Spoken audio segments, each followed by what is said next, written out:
Hey Tara, we need to talk. Where are you? I'm here, Ariel. What's up? It's my break time. So what? I don't care. I have something important to tell you right now. You think you're pretty clever, don't you? How you got to live in that big house all by yourself? What are you talking about? Where did this come from all of a sudden? I don't understand. I was talking to Peter, and he told me that you're living all alone in your parents' house. Well, that is true. My parents decided to retire to the countryside. They wanted to get out of the city and take things easy. So, I'm living by myself in the house these days. See? That's what I'm talking about. It's so wrong. You're still in your 20s. Why 20-year-old girl need to live in a big house like that and all alone? It's a little bit weird, honestly. What do you mean by that? Most people are living in little apartments at that age. Especially in the city, a home that size is actually reserved for someone older. A family with kids needs that kind of space, not a single person like you. Well, if that's the case, why don't you buy a house, Ariel, or build your own? Isn't your daughter going to start the first grade, is she? Why don't you and my brother find a spot and build out the house? Well, it seems like a good idea. Are you kidding me? Do you know how much it costs to build a house? It would be pricey in the suburbs. But to build one in town would take at least $1 million. And in case you haven't heard, Peter is going to be working overseas for a while. He won't be back for a year, maybe 2. How am I supposed to build a house without him around? There's so much to do and it's really big decision. I couldn't possibly do it without him here. Yeah, I didn't know he was going to be overseas for a while. So I've been thinking my daughter and I ought to have the house. It just makes sense if we could move in this week. I know it'll be a little hard for you to find a new place. But if you could get out as soon as possible, that'd be great. Do what now? I know it's a house you grew up in. But it doesn't make sense for a single person to be living there alone. It's a bit of a luxury for you. It's a total waste. So, you need to hand over the keys and pack your bags. There aren't that many homes that size left in the city, and they ought to be reserved for families with children. I don't understand how you can think that. I inherited the house from my parents. That makes no sense. It's my house. Do you even hear yourself? You're asking me to give up my home because I'm single? That doesn't make any sense. It does, Tara. Besides, I've already decided. I'm your older brother's wife. That means you need to do what I tell you to. Seriously? You've got to be kidding. Besides, there's no reason to make a fuss about it. It's also Peter's house, you know. He grew up there too. So it's only natural that his wife and daughter can live there. We have just as much of a right to be there. I'm sure that your parents would be happy to have their son's wife and their granddaughter living there. They would want us to be taken care of, especially while Peter is gone. Then what am I supposed to do if you kick me out? Go get an apartment like every other single person in the city. Honestly, you've always lived in your parents' house. It'd be good for you to be out on your own for a bit. It'll give you some practice for real life. You need to learn to stand on your own 2 feet. I absolutely am able to take care of myself even when my parents still lived here. I was helping out around the house. I cooked, I ran errands, I did plenty of the cleaning and the laundry too. I earned my own salary and take care of myself now. I don't need any practice. I already do everything you say. I understand, but it just is different being on your own. Living at your parents' house is just easier. It's the little thing. And living on your own instead of with your mom and dad is totally different too. You don't know what it's like to live alone. I mean, not really. I think it's really important for a person to be on their own for a bit to really know who they are. If you never give it a try, how will you know? Last time, I checked, you have never lived alone.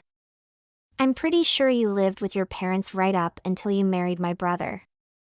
And you guys got pregnant immediately after getting married. So correct me if I'm wrong, but you have never lived alone in your entire life. This isn't about me. Anyways, it doesn't matter starting now. We're going to be living in that house. I need you to hurry up and get your things together and get out. We will be moving in shortly, and I want you gone. Hey Tara. I know you're working. I hate to bother you, but I know this isn't the best way to tell you, but we let ourselves in.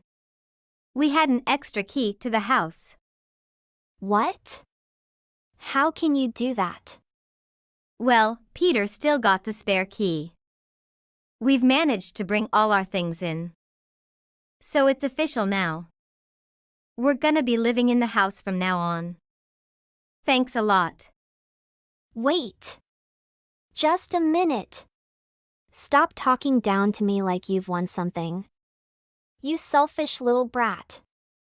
Hey, watch your mouth with me. I'm not selfish. Peter grew up here too. He and I agree that we should live here. And it's obvious that we deserve it. What? It doesn't matter if he agrees with you or not. That's my house. I don't agree at all. That house is my house now. So you can stop being cute with me. Stop talking to me like you own the place. You're one to talk. You only live here and you're gonna act like you own the place.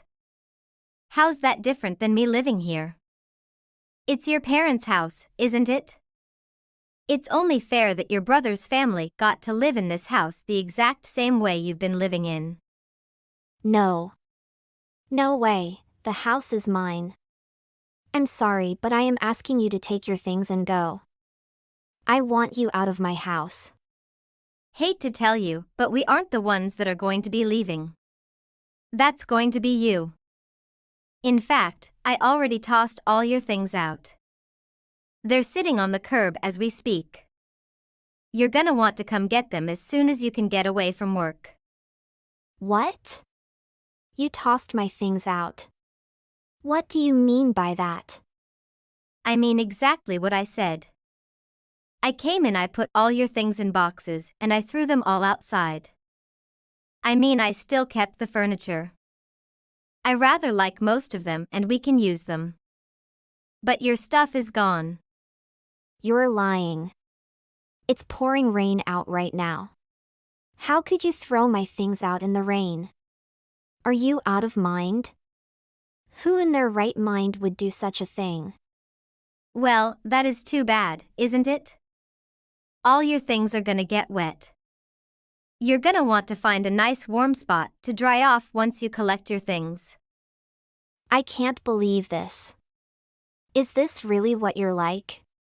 Are you really so selfish that you would throw everything I own from my own home and leave it out in the rain like garbage? I've never heard of anything like this. You've got to be the most selfish person I've ever met in my entire life. Excuse me? I've been telling you to get out for weeks. I gave you plenty of time to pack up and get out. And in the end, you didn't do what I asked. This is all your own fault. We live here now. An apartment is just gonna suit you better? You're young and single, Tara. You'll find something more your style. Something cheap and little. Okay, I'm leaving work now. Good. Your things are all on the curb. It looks trashy to have all that stuff piled up in front of the house. And I don't think the garbage truck will be coming by today. You don't have to try to rub it in. Actually, it doesn't really matter that you threw my things out. You kind of did me a favor. I am not going to be coming back by the house today. Of course, you won't. It's not your place anymore. It's mine now. You am so pity for you now. You've lost your home and all your belongings. Okay then.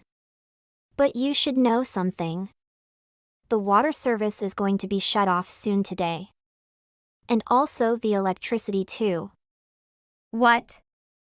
I've already spoken with the power company and they ought to be out to cut that off too. It may already be off, but I know it's slated to be cut this afternoon sometime. Since the water and power are both going to be out for a while, you'll probably need to go to a hotel to take a shower. Or you can find somewhere to take a bath.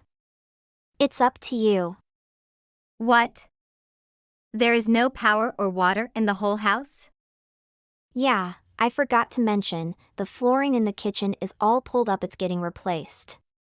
But the new flooring isn't down yet, so it's mostly just the raw boards in there. Be careful. I haven't seen that yet. Yeah, it's a real mess in there right now. No floors, no power, no water. Good luck with making your meals. You might need to eat a lot of takeout. There are also a few other areas of the house that are under construction right now. If you're wondering what you can do, you probably will want to talk to the construction crew. The contractor can probably tell you the most. What are you talking about? Now that I've been kicked out, I really don't know. Wait. I don't understand what is going on. The utilities are all turned off. The kitchen's completely taken apart. What is going on here? What is up with this house? What have you done? You're the one who let yourself in, aren't you? You're there now.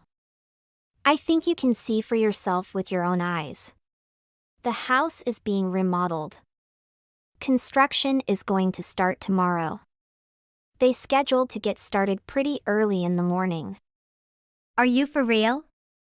As soon as we got here, I'd started gathering up your things to take them out. I haven't even been in the kitchen, so I hadn't noticed anything at all. You must have been really focused on tossing my stuff out. But why is it being remodeled? I hadn't heard anything about that from Rob. I can do what I like with my own house. I don't need to ask anyone permission or tell anyone what I'm doing. I have told that the house is mine. You can look at the deed and the titles. My name is on all of them. What? I thought this house was your parents'. Don't they own it? They did. But when they decided they wanted to move out of the city, they also wanted to sell the house. Because they also knew they wouldn't be coming back. As for me, I love that house so much. That place is my childhood. So, I made a decision to buy that house from my parents. What? Really? Did you indeed buy that house? So, I made a decision to buy that house from my parents. How can my parents afford to move to the countryside without selling their old house? And I don't want that place fallen to any else, so that's why I bought it. I've always loved the house. But some details of the house got old. I wanted to make a few changes, modern the place up a bit. I want to DIY some of the smaller projects. It sounded fun to me, and it's a pretty good way to save a little money too.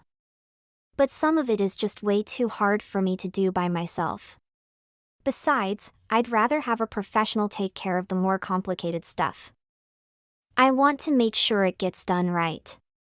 But I wasn't expecting to get kicked out of my own home in the middle of construction. It's a real mess at this point. You said the construction was slated for tomorrow. So you mean the house is still unfinished?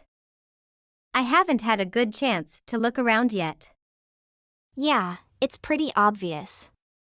You can look in the kitchen for yourself and try to turn on the water in the bathrooms. Until the remodel is finished, there won't be any power or water or gas. The kitchen floors are still pulled up too. I don't think any of the cabinets have doors on them either. Can't believe that. You've ruined it. What a dump could live like that? It's uninhabitable. Well, if you want a house with no power, no water, no gas, here it is. Go right ahead and see how you like it. You're welcome to stay in my house. I really didn't want you to live there, but I'm willing to let you stay rent-free. I guess I'm just feeling generous today. It doesn't matter if there's no rent. It's impossible to live here. Why don't you go find your own perfect house? You go get one of those. If not, can you have them hurry up and finish it so we can move in properly? I most certainly will not. I was happily remodeling it for myself. If you want construction to continue while you're there, you can do it yourselves. And of course you can pay for it yourselves too. How dare you to speak to me in that way? I am your brother's wife. I don't see you that way at all. In my opinion, you're just a money-grabbing stingy old woman. I've been working hard on DIY projects every day after work. I've been working hard to make my dream home. But all of that was robbed in the end. Do you think that I can let you do whatever you want? You are not deserved to live in that house. But I really need a house to live. My family need it. I don't care. But well, you can live there if you want. Hold on. If the house is being remodeled, where you are living now, don't tell me that you can live in that condition? No, Ariel. Of course, I don't sleep in the house. I've rented a room in a hotel near the house so that I can keep an eye on the construction. You really can afford to live in the hotel for such a long time? You really surprised me. Well, don't be so surprised. Now, I think I don't have anything to talk to you. We're done. You can live there. I don't have any problem of that. Wait, Tara. Bye. Right after that, Ariel moved away out of my house and returned to her old house on the outskirts. I must change to lock in the door just in case she'll want to move in after the construction is done. That's a big lesson for her. There is no way that I'm down for her unreasonable offer in the place. There is no way that I'm down for her unreasonable offer in the place. What's wrong with you, sis? I went out of my way to send you an invite to my wedding. I can't believe that you're not going to come. What's your problem? That's what I should be asking you. Are you serious? I couldn't believe that you even bothered to send me an invitation. What in the world makes you think that I would want to go? You guys both betrayed me. I don't even want to see either of your faces again. Oh, I get it now. You still have feelings for Mark, don't you? Of course not. It makes me angry just hearing his name. I can't believe you still have feelings for him. It's been 2 years already. Time to move on, sis. I know that he has his own company and is a great person to be with, but you can't just stay attached forever. It was your fault that you didn't end up marrying him. I guess you're struggling to find another man because of how unattractive you are. Maybe that's why you just can't forget about him. I'm telling you, it's nothing like that. Unfortunately for you, Mark is marrying me. There's no way I'm going to give him back to you. Don't worry about it. I don't even want him back. Especially after he's been with you. What did you just say? Even if you begged me to take him back, I wouldn't want him. Not even if he was the last guy in the world. You don't need to worry about me ever going after him. Go and get married with him, but please leave me out of it.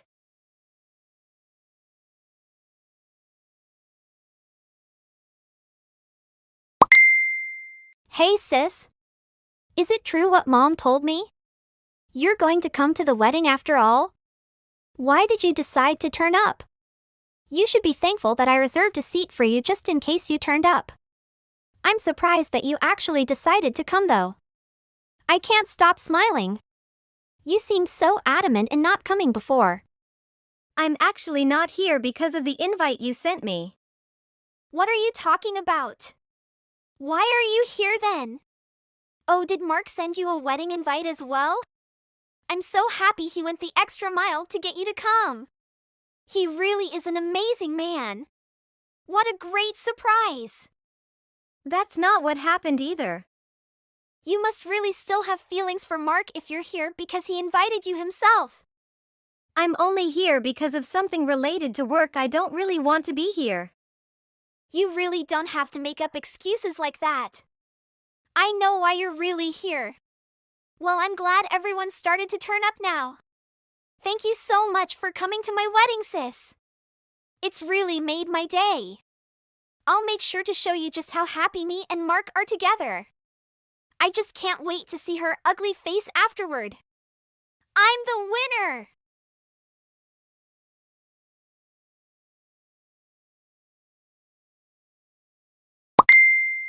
What is wrong with you?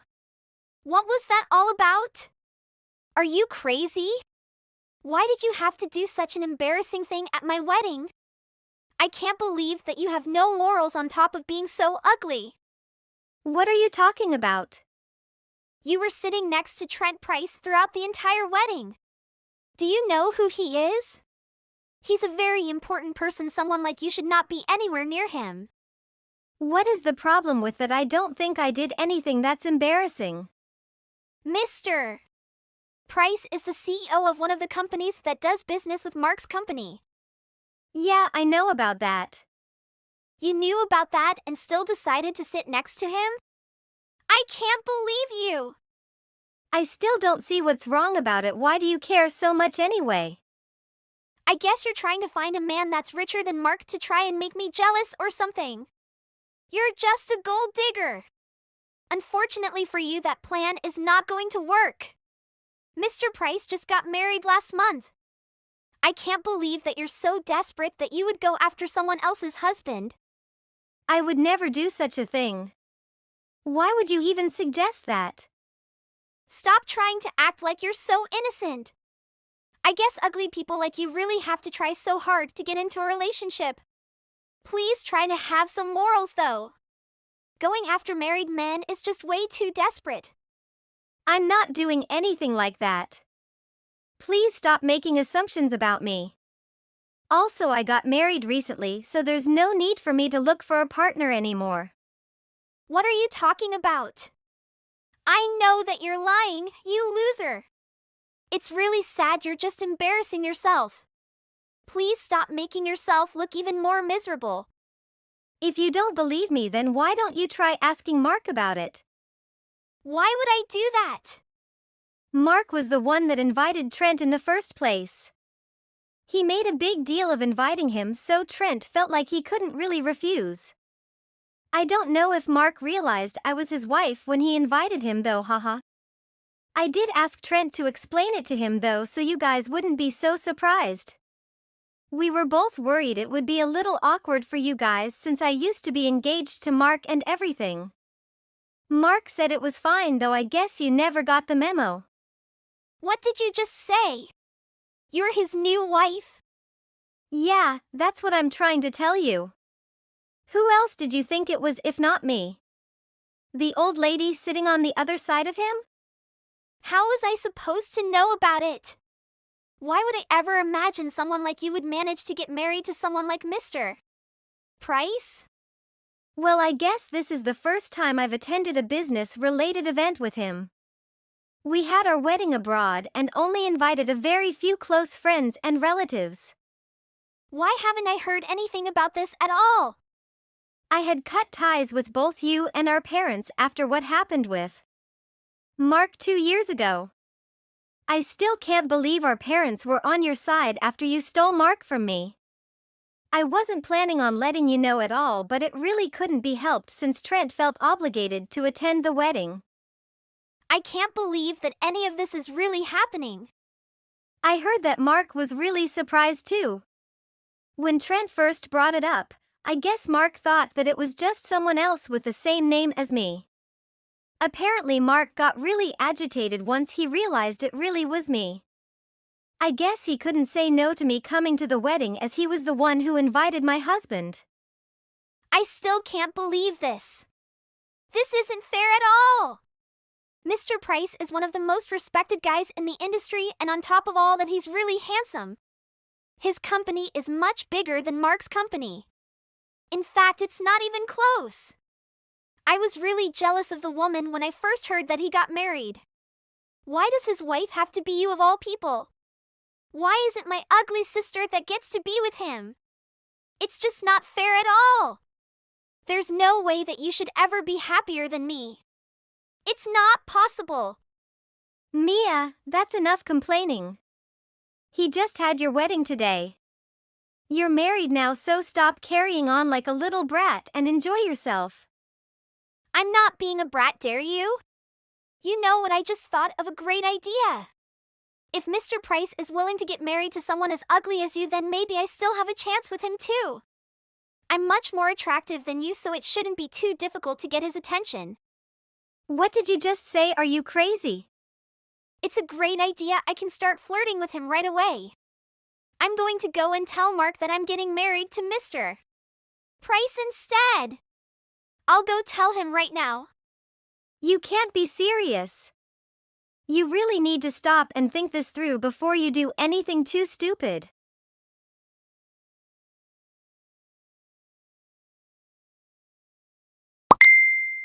Why didn't it work? How could he resist my charms? Something's wrong for sure. It was so easy when I took Mark from you. He fell for me so quickly. I'm definitely the more attractive woman between the two of us. You really are such an idiot. You know that people like Mark are very rare. Most people don't cheat on their fiancé when they're engaged. Most men actually have some morals, you know. They don't just go sleeping around with anyone when they're in a relationship. But it's me that we're talking about. There must be something wrong if he's saying no to me. A beautiful woman like me is offering to marry him. Have you still not noticed? What are you talking about this time? Do you not know who Mr. Price is? Of course I know who he is. He's the CEO of one of Mark's business partners. That's not what I'm talking about. I guess he looks very different recently because he wears contacts now instead of glasses. They also lost a lot of weight and cleaned up his appearance. What are you saying? Are you trying to tell me that Mr. Price is someone that I should recognize from the past? That's exactly what I'm saying.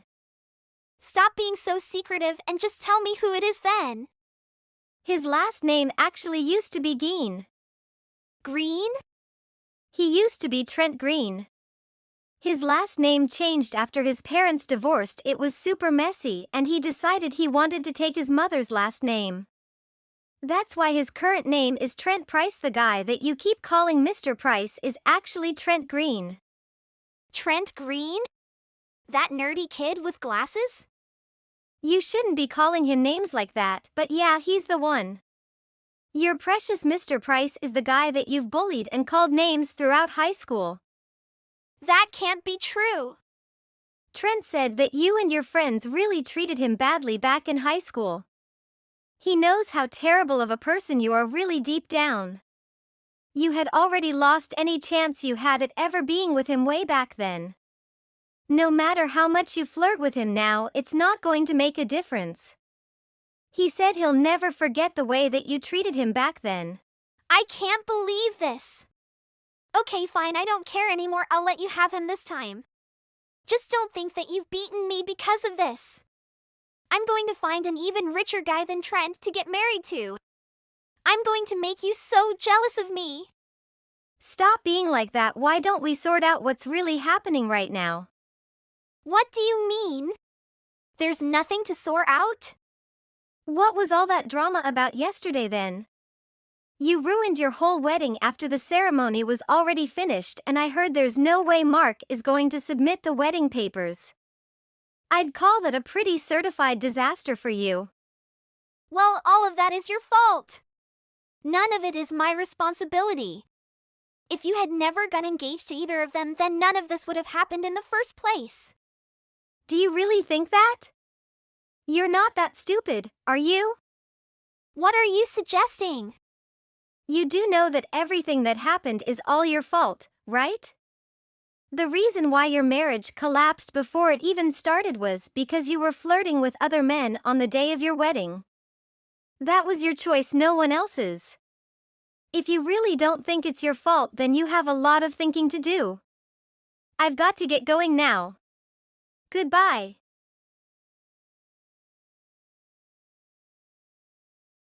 Hey!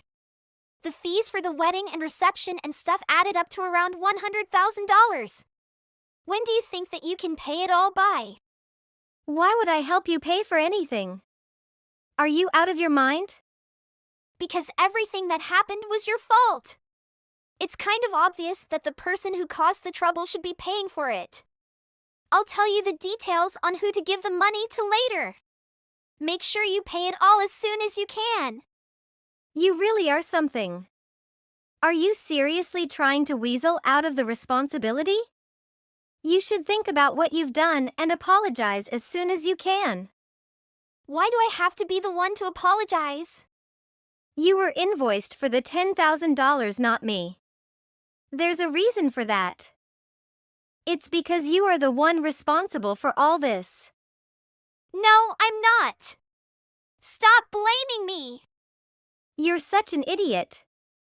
I remember you were acting like this 2 years ago when you stole Mark from me.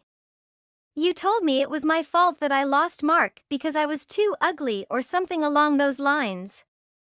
Once I got a lawyer involved, none of your ridiculous excuses worked and you ended up having to pay me a settlement fee for breaking up my engagement. I think Mark paid the fees for you back then, right? Why are you bringing that up all of a sudden? I just brought it up to show you that you haven't learned anything from the mistakes you've made in the past. What did you just say to me? Are you suggesting that I'm stupid or something? Yes. Finally, we have a breakthrough. You have to take responsibility when you do immoral things like ruining a wedding. What happened at the wedding yesterday was your fault and you are responsible for paying all the fees associated. You really need to start realizing how unacceptable your behavior is. None of what you're saying to me makes any sense. A girl as beautiful as me can get away with doing anything. That's how it's been all my life. Are you sure you're going to be able to say the same thing in front of a lawyer? Could you make up that excuse again if the police come to arrest you? If they take you to court, could you say the same thing to the judge? When I'm in that much trouble. In our society, it's normal to apologize to someone if you do something wrong. If what you did is bad enough and an apology cannot solve the situation, then things are escalated. This is where money can get involved to try to repair the damages done. Worst case, it can involve prison time or lawsuits for the one that caused the trouble. Right now you're being asked for money to make up for the wedding you ruined and the engagement that was broken. These things are your responsibility and you have to own up to them eventually. What have I done? 2 years ago Mark helped you out by paying me the settlement fees for breaking up my engagement, but he won't help you this time. I doubt that our parents are able to afford anything close to $100,000. This time you're going to be all by yourself. They've saved you many times in the past before, but you've crossed a line this time. Well, that's why I'm talking to you. Do you still not understand? You caused trouble to my husband in the past by bullying him and calling him names. 2 years ago you ruined my life by stealing my fiancé from me and ending my engagement. Do you really need me to tell you that I'm not going to be helping you out? Just how dense are you? I absolutely hate you. Deserve everything that you get. Well, what am I supposed to do then? You're not being helpful at all. How in the world am I meant to pay $100,000? That's way too much money. Looks like you're just going to have to work and earn the money. I'm going to have to work for it. You kept on saying that you're never going to work because you're so beautiful and that you can just get married to a rich guy for money. You're halfway through your 20s and you still haven't had a single job. Maybe it's time you faced reality. No matter how much you beg, no one is going to save you this time around. It's time to admit that you were wrong and start looking for a job. That's the only option that you have left, Mia. You're telling me that I have to find a job? That can't be true. I don't want to have to work. I thought my plan of marrying someone rich would work. I think your plan isn't going to work after what you've done. Give up with your stupid ideas and start working like everyone else. Why are you being so mean to me? You should be thanking me for telling you the truth. There's nothing left for me to say to you, and I've got to go anyway. Goodbye, Mia. I have to find a job. How do I do that? I've never worked or even tried to look for a job before. So many things happened in the following months after that day. First, Mark started to follow me around everywhere like a stalker. Trent found out about it and managed to get Mark fired after talking to Mark's boss about it. Word got around about what Kate had done, and those rumors had spread all the way to my father's workplace. My father couldn't stand it and ended up quitting his job. My parents tried to fix their relationship with me, but I refused. Of course, I knew they only came to me for money. My father found a new part-time job, but it's not very well paid. Now on to Mia. My parents had finally had enough of her and cut her out of their lives. After wandering around for a while not knowing what to do, she ended up borrowing a large sum of money to pay Mark. Now she is working a job that she can't really say in public to try and pay back her debt. It was quite depressing to read the text that she would send me boasting about how much she earned selling her body. Trent recommended me to just ignore the messages and block her, so I took his advice.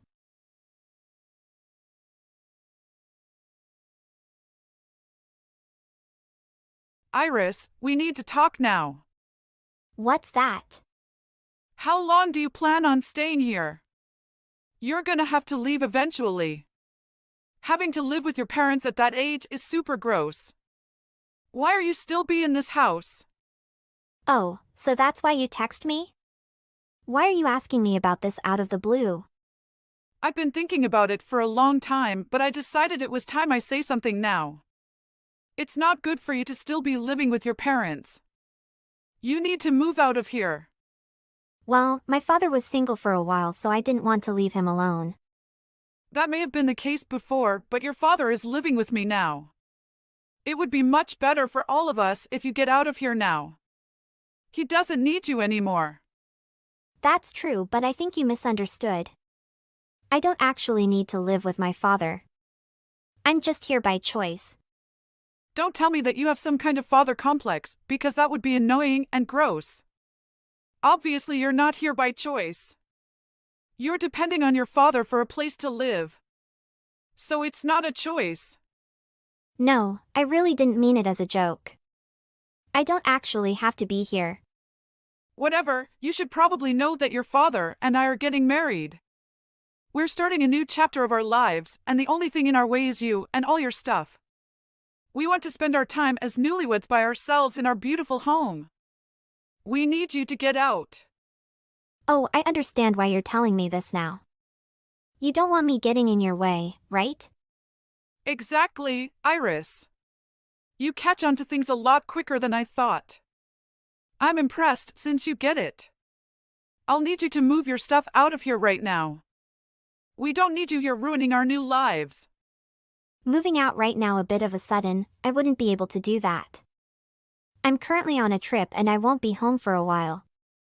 I can move all my stuff out once I get back.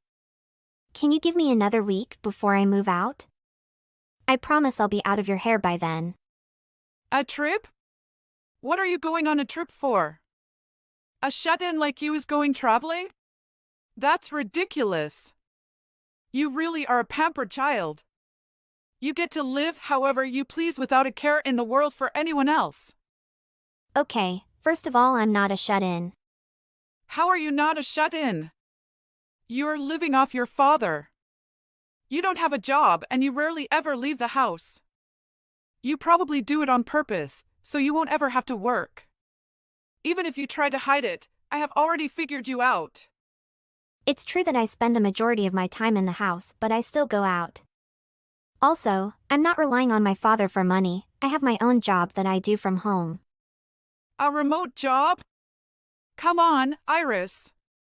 Do you think that makes you cool or something?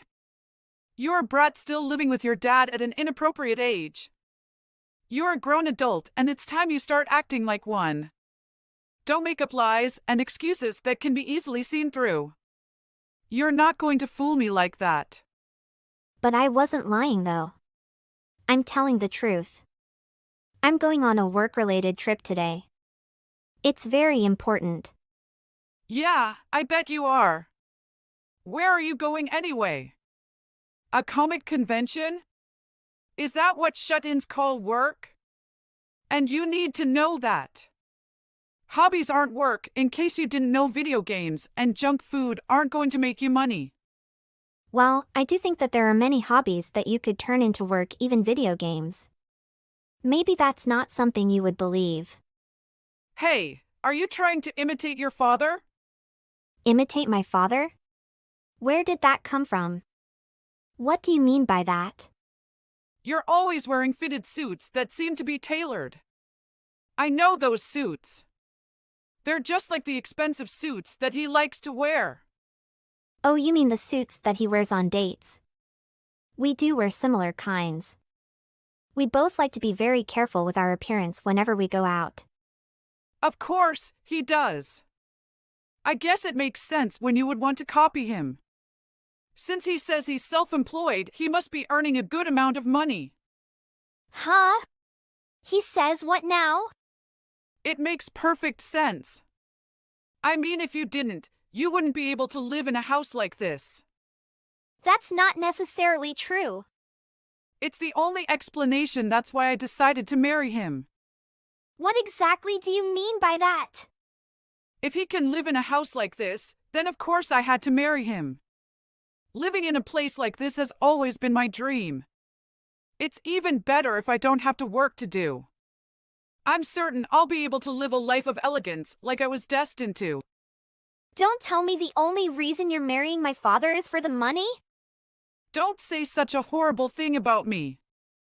I don't need other people hearing that. That's not it. I truly love your father, and he loves me back. That's what's getting us together. It's the power of love which allows us to get married. The power of love? After all, it's only with the power of love that I'll be able to drive you out of our house. But I guess if he didn't have any money, I wouldn't be getting married to him. So what you said is only about half true. I had a feeling that was the case. Did you actually get to know my father, or did you decide to be with him because you think he makes a ton of money? I don't know him that well, but it doesn't matter. As long as he'll let me live in luxury, I don't need to know him. We can get to know each other in our beautiful house. Going out with him while he's in those suits would be nice, don't you think? If he wants to be with me, he would have to do at least that. The only way someone would be able to get a beautiful woman like me is if they had a ton of money. Why is that my father should be the one paying for your luxurious life as long as you're married? Of course he should. That's his responsibility as a man. I hate stingy, cheap men. What good are you as a man if you don't make enough money for your wife to live in luxury? Is that so? Him having a child from a previous marriage isn't ideal, of course, but I was prepared for you. I thought that once we got married you would get out of the house, but you're still here. Did you say that to my father? No, I didn't say that to him, but something like that should be common sense. Well, I don't really understand the idea of driving out the child of the person you're married to. Once you're married, their child should become someone you both care for. That's not how it works. If we're going to live together, he has to first drive out the parasite. I doubt many parents consider their children to be parasites. Is that really how you think of me? What do you think is going to happen if I start living expensively now? I can't afford it if you're still leeching off his money. Stepmother plans to kick me out of my house, but she should know it's not that easy. I'm going to end this once and for all. Are you at my house right now? What do you mean? Your house? It's not your house! It's my house! My stuff is still in there. Are you going to just throw it outside? You can't kick me out so suddenly. Do you not understand? Do you know what it means to get married? We're supposed to be living together. The only thing in the way of that is you. I'm not listening to you if you ask to live with us. That's going to end today. I've been living in that house for a long time now, and you just barely knows my father and only dating him for the money. You thinks it's okay to kick me out without notice?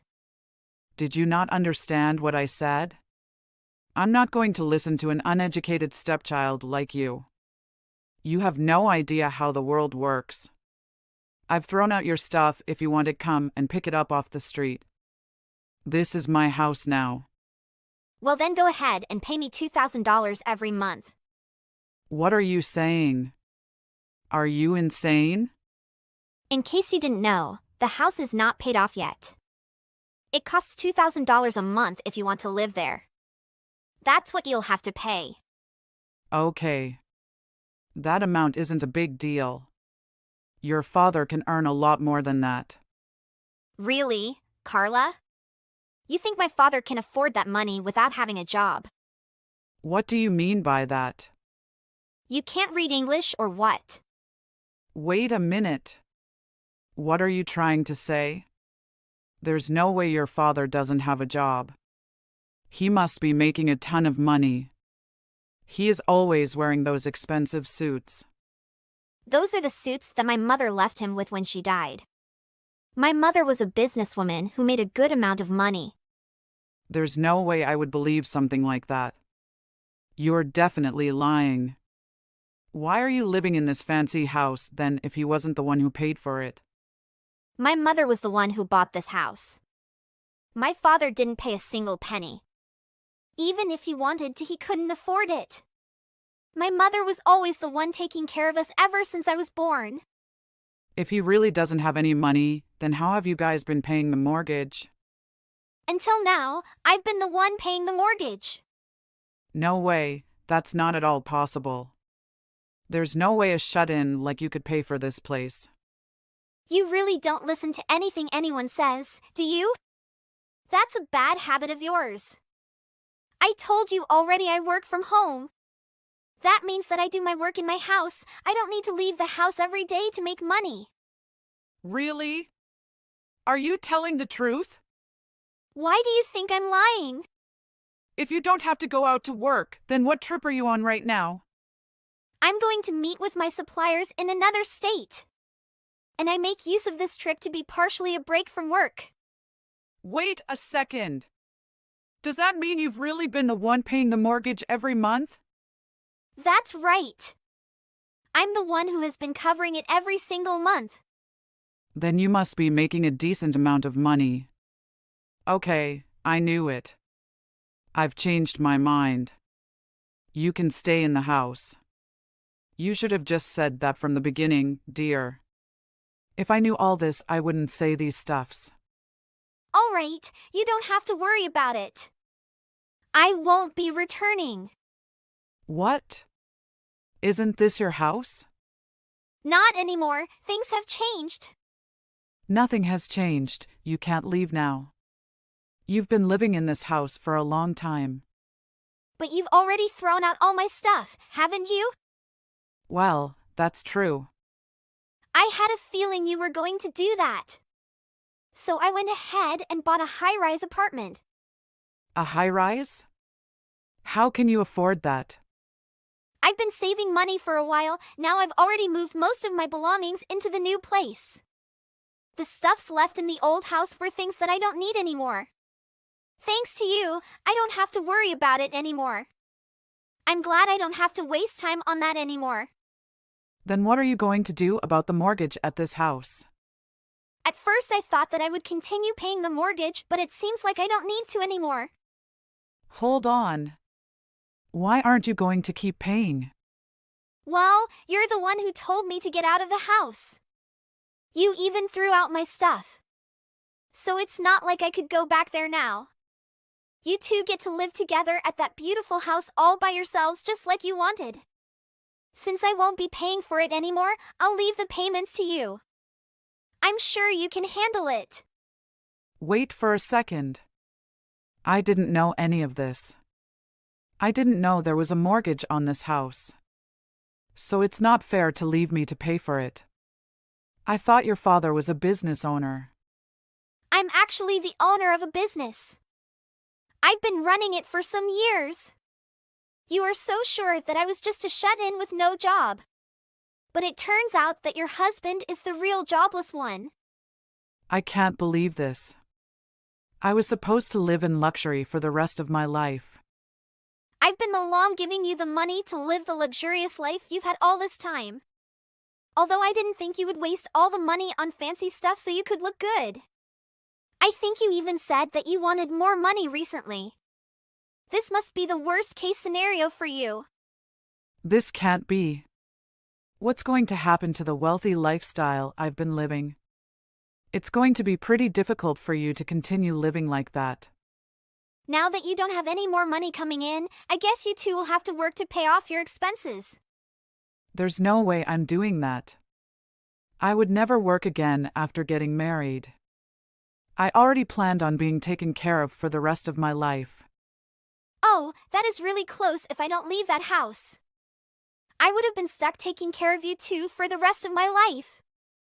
That would be a complete waste of my money. Thank you so much for driving me out of there. Please come back to the house. I'm begging you. This is not at all what I was expecting. I thought I could afford to live this luxurious lifestyle. Do you consider your life luxurious now? Probably not, since it appears that you will have to pay the mortgage on your own. There's no way I can pay $2,000 a month. I don't have that kind of money. Do you expect me to go on unemployment? I don't know, and I don't care either. It's not my concern anymore. So you two can work together to live and save each other as husband and wife. I'm sorry, Iris. I didn't mean any of what I said before. I was in the wrong. I didn't mean it. Please. Help me pay the mortgage.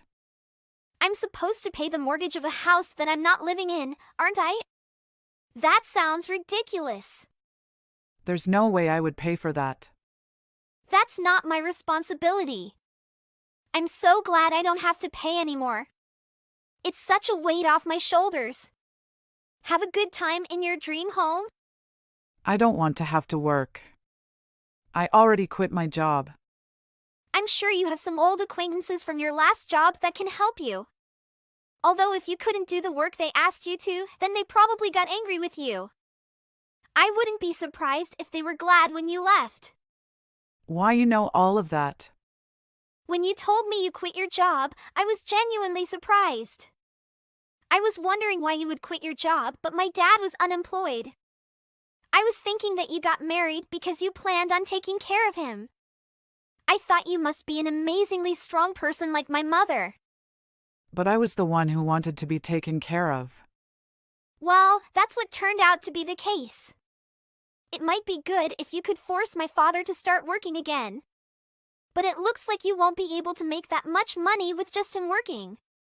So it looks like the best solution is the both of you to start working. Please don't say that. Do you really plan on throwing us away? Who's the one who referred to me as a parasite? Don't you forget? Which one of us tried to throw out the other one first?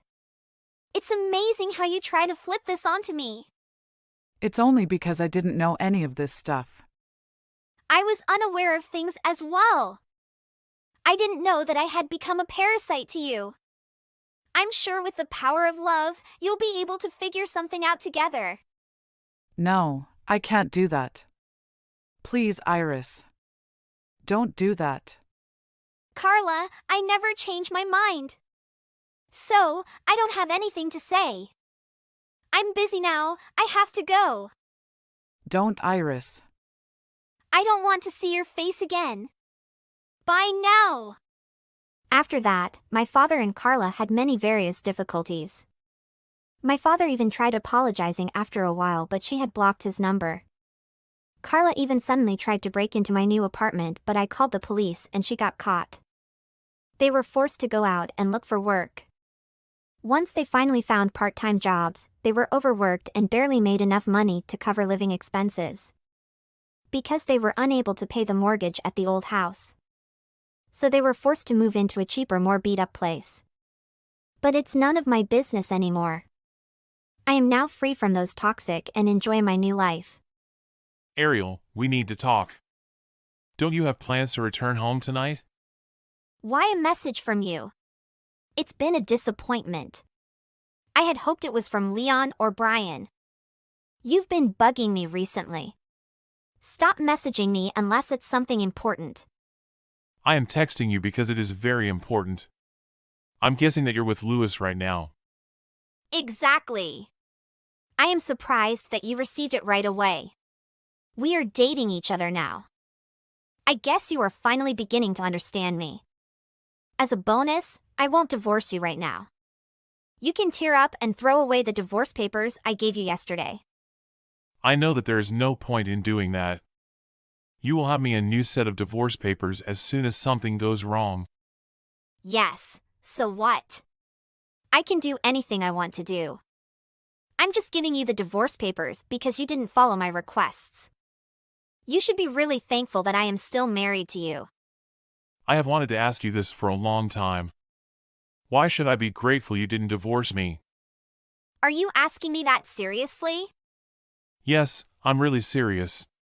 Did you know that you are at a huge disadvantage right now? You should be grateful we are still husband and wife.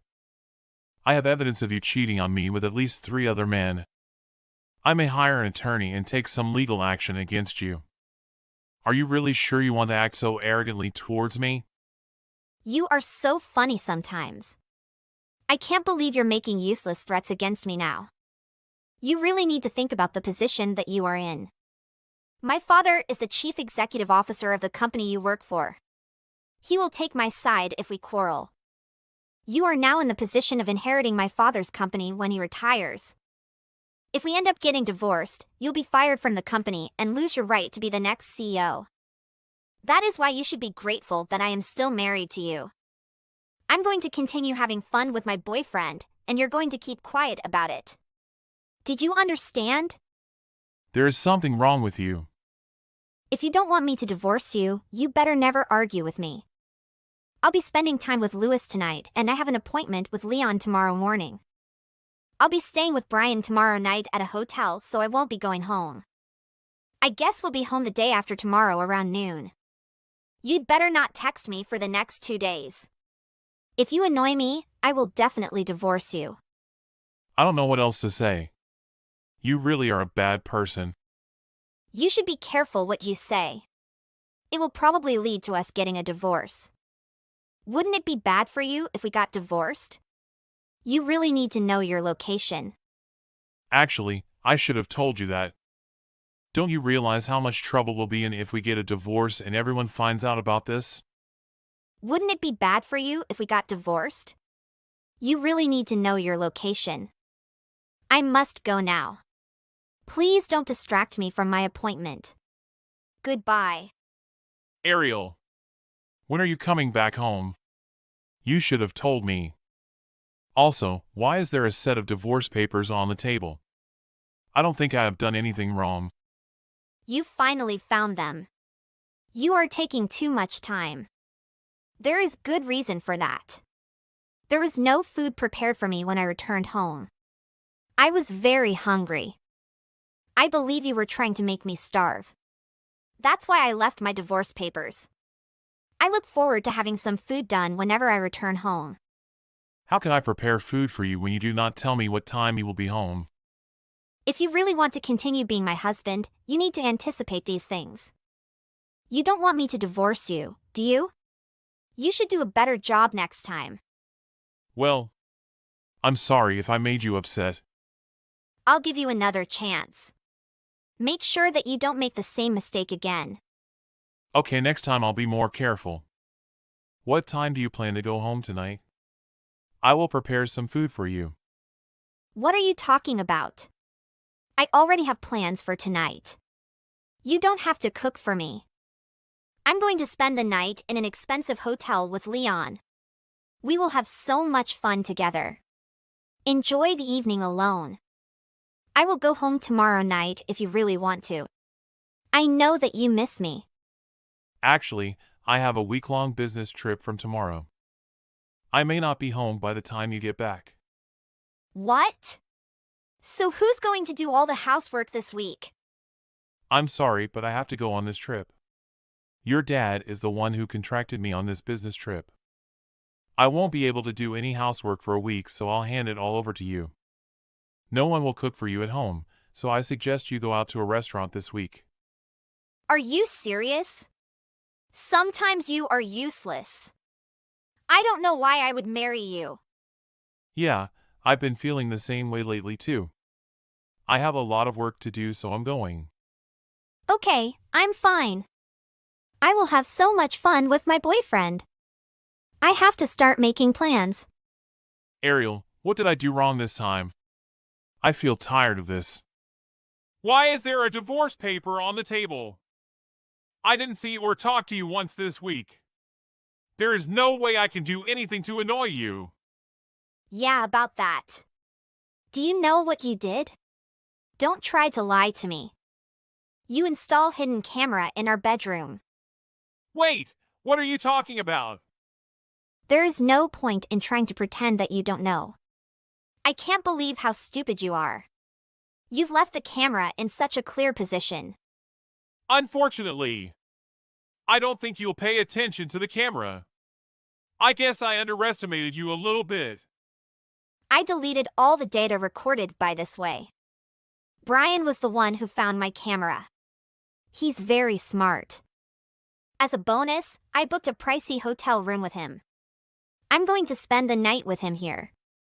The divorce papers on the table were punishment for trying to track me down. Okay. You really are the weird type. I think it's scary to have a camera in my bedroom. What is the purpose to do that? Would you like some videos of me having fun with other men? You really are pathetic type. Actually, I'm just trying to gather some proof. I know that you'll invite your boyfriend over as soon as I'm away on business. I need some solid proof that you cheated on me, and that's why I put the camera. You are really pathetic. There's really no point collecting any evidence against me. Actually, there is a point. I don't think many people will allow their wives to continue cheating on them. So are you trying to prove that I am doing something evil? Are you really sure you want to accuse me of this? Yes, I'm saying you're doing something bad. I certainly will not forgive you for lying to me. It is also really annoying when you don't try to hide it anymore. Are you really sure that you want to speak to me like this? If you're not careful, we'll have to get a divorce. You will lose your position in my father's company if we get a divorce. Don't try to argue with me. You have to let me do what I want or else. Or something else? I really don't care anymore. What? You mean you don't care? I mean, I don't care if we divorce now. Actually, I just filed the divorce papers. We're not married anymore. What? You really just filed our divorce papers? Are you joking? Of course, I'm not joking. I just gave the papers about 10 minutes ago. Now that we are officially divorced, I will move out. I've got a new place to live, and that's where I'll be now.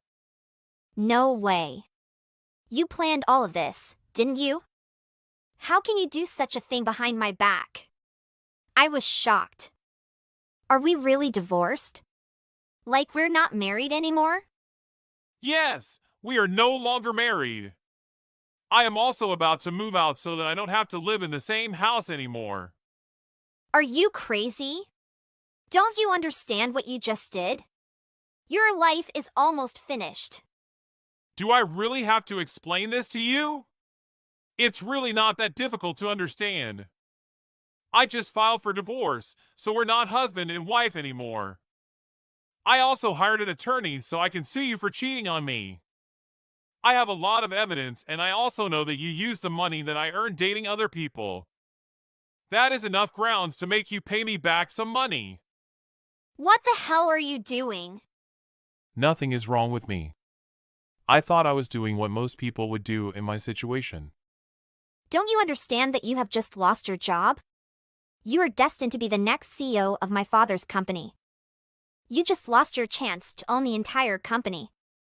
How can you file divorce papers knowing all this? There's got to be something serious with your brain. Don't worry, my brain is okay. I think there is some misunderstanding between us. Either way, I will never be the next CEO of your father's company. I never said a word to you about this. What?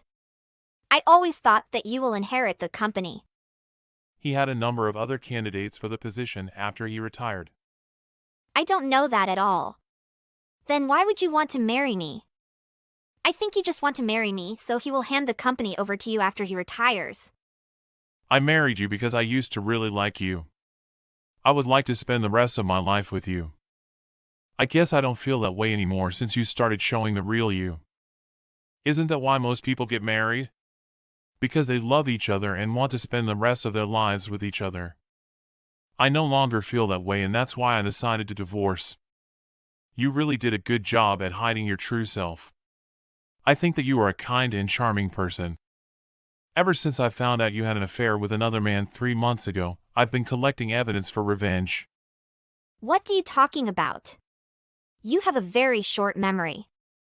Didn't I just tell you I erased all the evidence you recorded on the hidden camera? You have nothing to do with me. I made sure that the memory card was completely empty. The camera you found isn't the only one. I put it in a clear location so you guys won't find the other one. Are you serious? There was actually a second camera that I hid. That one is much smaller, and I'm sure it's very hard to find. You lie me! I can't believe it! That camera isn't the only proof I have, though. It won't be a problem even if he finds the second camera as well. I also have video footage from our car and another camera in our living room. I have more than enough evidence to prove that you have deceived me. I didn't know you were following me in so many places. I wouldn't have to do that if you'd been faithful to me. I'm not going to forgive you for this. I had an easy time gathering evidence because you thought I wasn't going to divorce you. I should thank you for making my work very easy. I really don't want to keep in touch with you, so from now on my attorney will be the one to talk to you. Okay. I don't even want to talk to you. It's up to you how much you sue me. I really don't care. I'll ask my dad to pay all for me. I will discuss with my lawyer how much to sue you. I think it will be about $30,000. Are you serious? That's a lot of money. I am very serious. You also use my money without my permission on dating dates. That is theft. You will also have to explain and apologize to the wives of the guys you slept with. I'll make sure they all know what you've done to their husbands. I'm sure they might also want to sue you. What? I will get in a lot of trouble if you do that. Do you finally understand the situation you're in? I guess it can't be avoided. I don't really care about any of this. I will ask my dad for help and prepare the money. I'm tired and don't want to have to deal with any of these. Actually, you will not be able to do it. Your parents told me that they wouldn't help you anymore. I told your father about your cheating on me, and he was shocked. He cried and apologized to me the moment I told him about it. Are you serious? Did he cry? I don't think I ever saw him cry. Why did he apologize to you? It has no meaning at all. You really don't understand what you have done, do you? I'm sure your parents will get in touch with you soon. They told me that you will have to pay all the money yourself. No way. They really won't help me? You can discuss everything with them directly. I don't want to have anything to do with you anymore. I will make sure my attorney gets in touch with you at some point later this week. Wait, you can't go yet. Let's make this clear. I've decided that I don't want a divorce. I'm sorry, but it's not possible to go back now. Don't be like that. I'm breaking up with my boyfriend right away. I promise I'll never see them again. I think the time has come to settle down with you. Let's forget all that happened between us and start anew. Let's forget all that happened between us and start anew. I left the contact details for my attorney on the table. Wait, you didn't hear what I just said? You will probably receive a text from that number in a few days. Make sure you reply to him. Please listen to what I have to say. I want you to forgive me. I have a lot of work to do. Goodbye. After we finished texting, my ex-wife Ariel started to panic and rushed back home. When she came back home, I was no longer there. Instead, her parents and the wives of the men she had slept with were waiting for her. All the wives decided to band together and sue her. The amount she owed everyone, including me, totaled over $100,000. After learning that her parents won't help her, she tries to ask her boyfriends for help. However, they all ignore her since their relationship with her is all normal. Now she lives alone in a dilapidated apartment and works many part-time jobs. I ran into her the other day and she didn't look like the person she used to be. She looks like she's aged 30 years since I last saw her. I think she has to live a stressful and exhausting life these days. Attention, Alicia. Hebe, my younger sister, is moving in with us starting tomorrow. Make her bed and clean her room. I rely on you. What's going on? Is she going to come over today? This is a last-minute request. Yes. On top of that, I hear she's currently bankrupt. Also, give her some money. Consider it like giving her a stipend. Let's see how it goes. Take $1,000 from your wallet and give it to her. You're capable, right? No way. That is a lot. It's actually too tiny for a young lady like herself. You are my wife, and I am her older brother. As such, it is our responsibility to look after her. Please wait a moment, Vincent. This is all so unexpected. I'm not sure what you mean. Why will she be living with us? What exactly occurred? It's for the same reason as before, that Hebe. She claimed that she and her boyfriend had broken up yet again. What? They were living together at the time, but after they broke up, he became enraged and kicked her out. She has nowhere to go as a result of this. So she messaged me on WhatsApp, stating she'd like to live with us again. Some people are incredibly cruel. As her brother, I couldn't possibly ignore her. You know how family is supposed to help each other. I'm confident you understand. Anne, you must be kidding. How many times has this occurred? What's the deal with the attitude? So this is the third time. She rarely does this. The fifth. Please, don't act as if nothing is wrong. Not to mention that I didn't like what she did the last time. She removed a lot of our furniture and appliances, claiming she was going to use them in her new residence. She never even asked. When she lived here, she pretended to be the boss and bossed me around. I never want to live with someone so selfish again. What was it again? As I have stated, I told her she could take whatever she needed from our house, and she did. You seem to hold it against her. Okay, I was completely opposed to it. You should have consulted with me first. I bought some of the items she took with my own money. In fact, I believe that most of them were mine. It was a tremendous shock to wake up one day and discover they were vanished. Do you have any idea how that felt? You were probably anticipating it, but I was absolutely unaware. I had to purchase a large number of replacements. What does it matter if you didn't give her permission?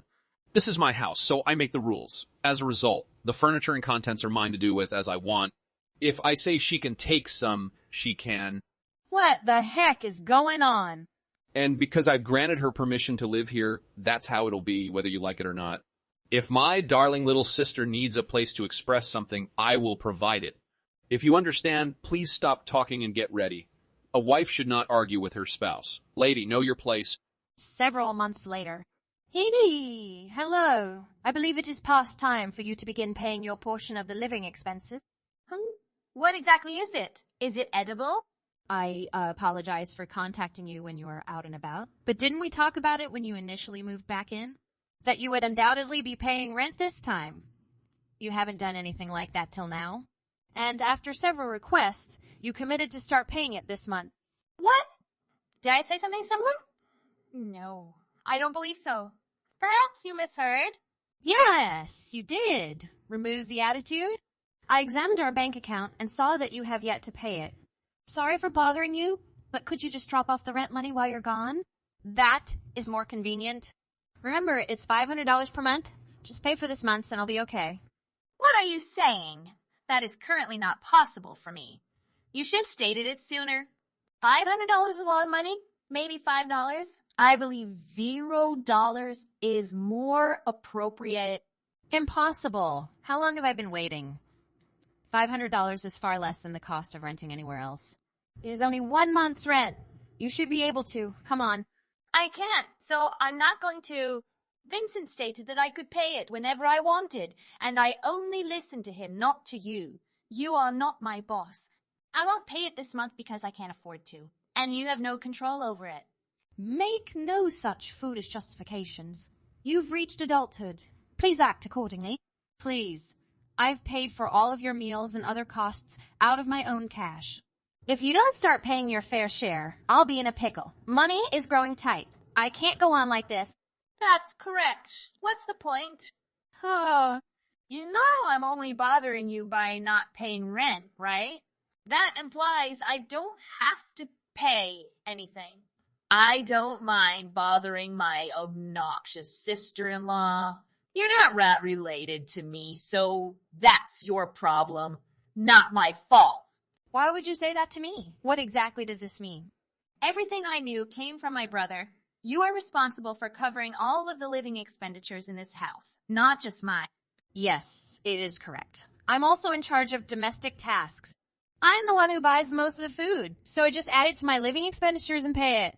Right. So even if they don't pay rent, you'll be the one who suffers. It's okay, as long as I don't annoy my brother. Who gives a damn about you? If you really need money, go out on the streets and beg. No way! You already pledged to pay it. You didn't ask for anything I don't have. I just used up the last of the money I borrowed from the casino. I'm not in a position to spend $500 on rent when I don't have to. Are you kidding me? You went back to the casino? You're not allowed to gamble anymore. I didn't give you that money to waste on such frivolous things. I told you to look for work and quit acting as if you don't have to pay rent. I'm sorry. I want to look for one, but I'm too upset about my split to do so. I need to take it slow and enjoy life here to let my poor innocent heart to mend. Gambling is my stress reliever. Please excuse me. That is an addiction, not a coping method. No, it isn't. Don't pass judgment on me because of how I cope, you filthy wuss. Anyway, goodbye. I'll go home whenever I like, so I'll leave the dinner preparation and cooking to you. Best of luck. Why are you behaving this way? You're not going to work, and you're not going to pay your fair share. You're not even going to help around the house. Get a grip on yourself and shape up. You're no longer a kid. You shouldn't expect to be pampered for the rest of your life. What's the story there? As my sister-in-law, you should give me some leeway. Don't you understand how it feels to be ill with heartache? I'll eventually, so leave me alone for now. So, even though you say we're not connected, you expect me to sympathize with you? Months have passed. I've given you plenty of time to recover. Vincent only wants to spoil you, and I've reached my limit. If you don't want to listen to me, that's fine. I'll be leaving. What are you saying? Whatever you say, my sister-in-law, I'm not afraid. You have no power. Hours later. Alicia, hello. What are you thinking? You went to our parents and told them about Hebe. I went to inform them of what had happened and to seek their counsel. They have the right to know what their daughter has been up to, don't they? Especially after suffering such heartbreak and being kicked out for the umpteenth time. I informed them that she had returned to our residence, and if they could take care of her instead this time. What the heck is going on? Are you conscious of what you've done? You've caused Hebe to cry? They were enraged and let her have it. She is upset following her breakup with her boyfriend, but our parents told us not to console her. What? They didn't even beat her up. A reprimand is more or less what this scenario calls for. And you're empathetic. I'm the one that needs to cry and be consoled in this place. I now live with a sister-in-law who is too addicted to gambling to pay her fair part. She even informed me she doesn't mind causing me problems because she isn't linked to me. She's so infantile. Vincent, please tell her to leave. This is something I can't do anymore. What are you saying to me? You're telling me to evict my own sister. You've done it. I'll be honest. I need her to leave right away. I can't believe you're talking to me like that. You have a lot of guts. My younger sister has nowhere to go. She was dumped by her boyfriend and then evicted from the residence. And you expect me to subject her to it all over again? Don't worry. She'll be okay. The residence of her parents. They raised both of you. It makes natural that they would allow you to return. What exactly do you mean? That's impossible. Adults who have left their parents' homes cannot return to live with them. It indicates failure. So she can't either. It would be too humiliating. You have a credible, albeit imperfect, explanation. But is that truly all there is to it? You simply do not enjoy living with parents who are so strict that they will not tolerate your bad behavior. You both left when you were old enough and haven't spoken to them since. Because of this, you will not rely on them. And why would you continue to let her live here even though she is nothing more than a leech? What were you calling her? But, Vincent, our house is not a free emergency refuge. Everything is being paid for out of my own money. She can't continue to use it as she pleases. You and your parents don't get along. But none of that is relevant to me. They're not even abusive. They simply have strong principles and standards, as opposed to you two. Instead, I'm going to have her go to her parents' place. You're crazy. You have no right to make such a decision.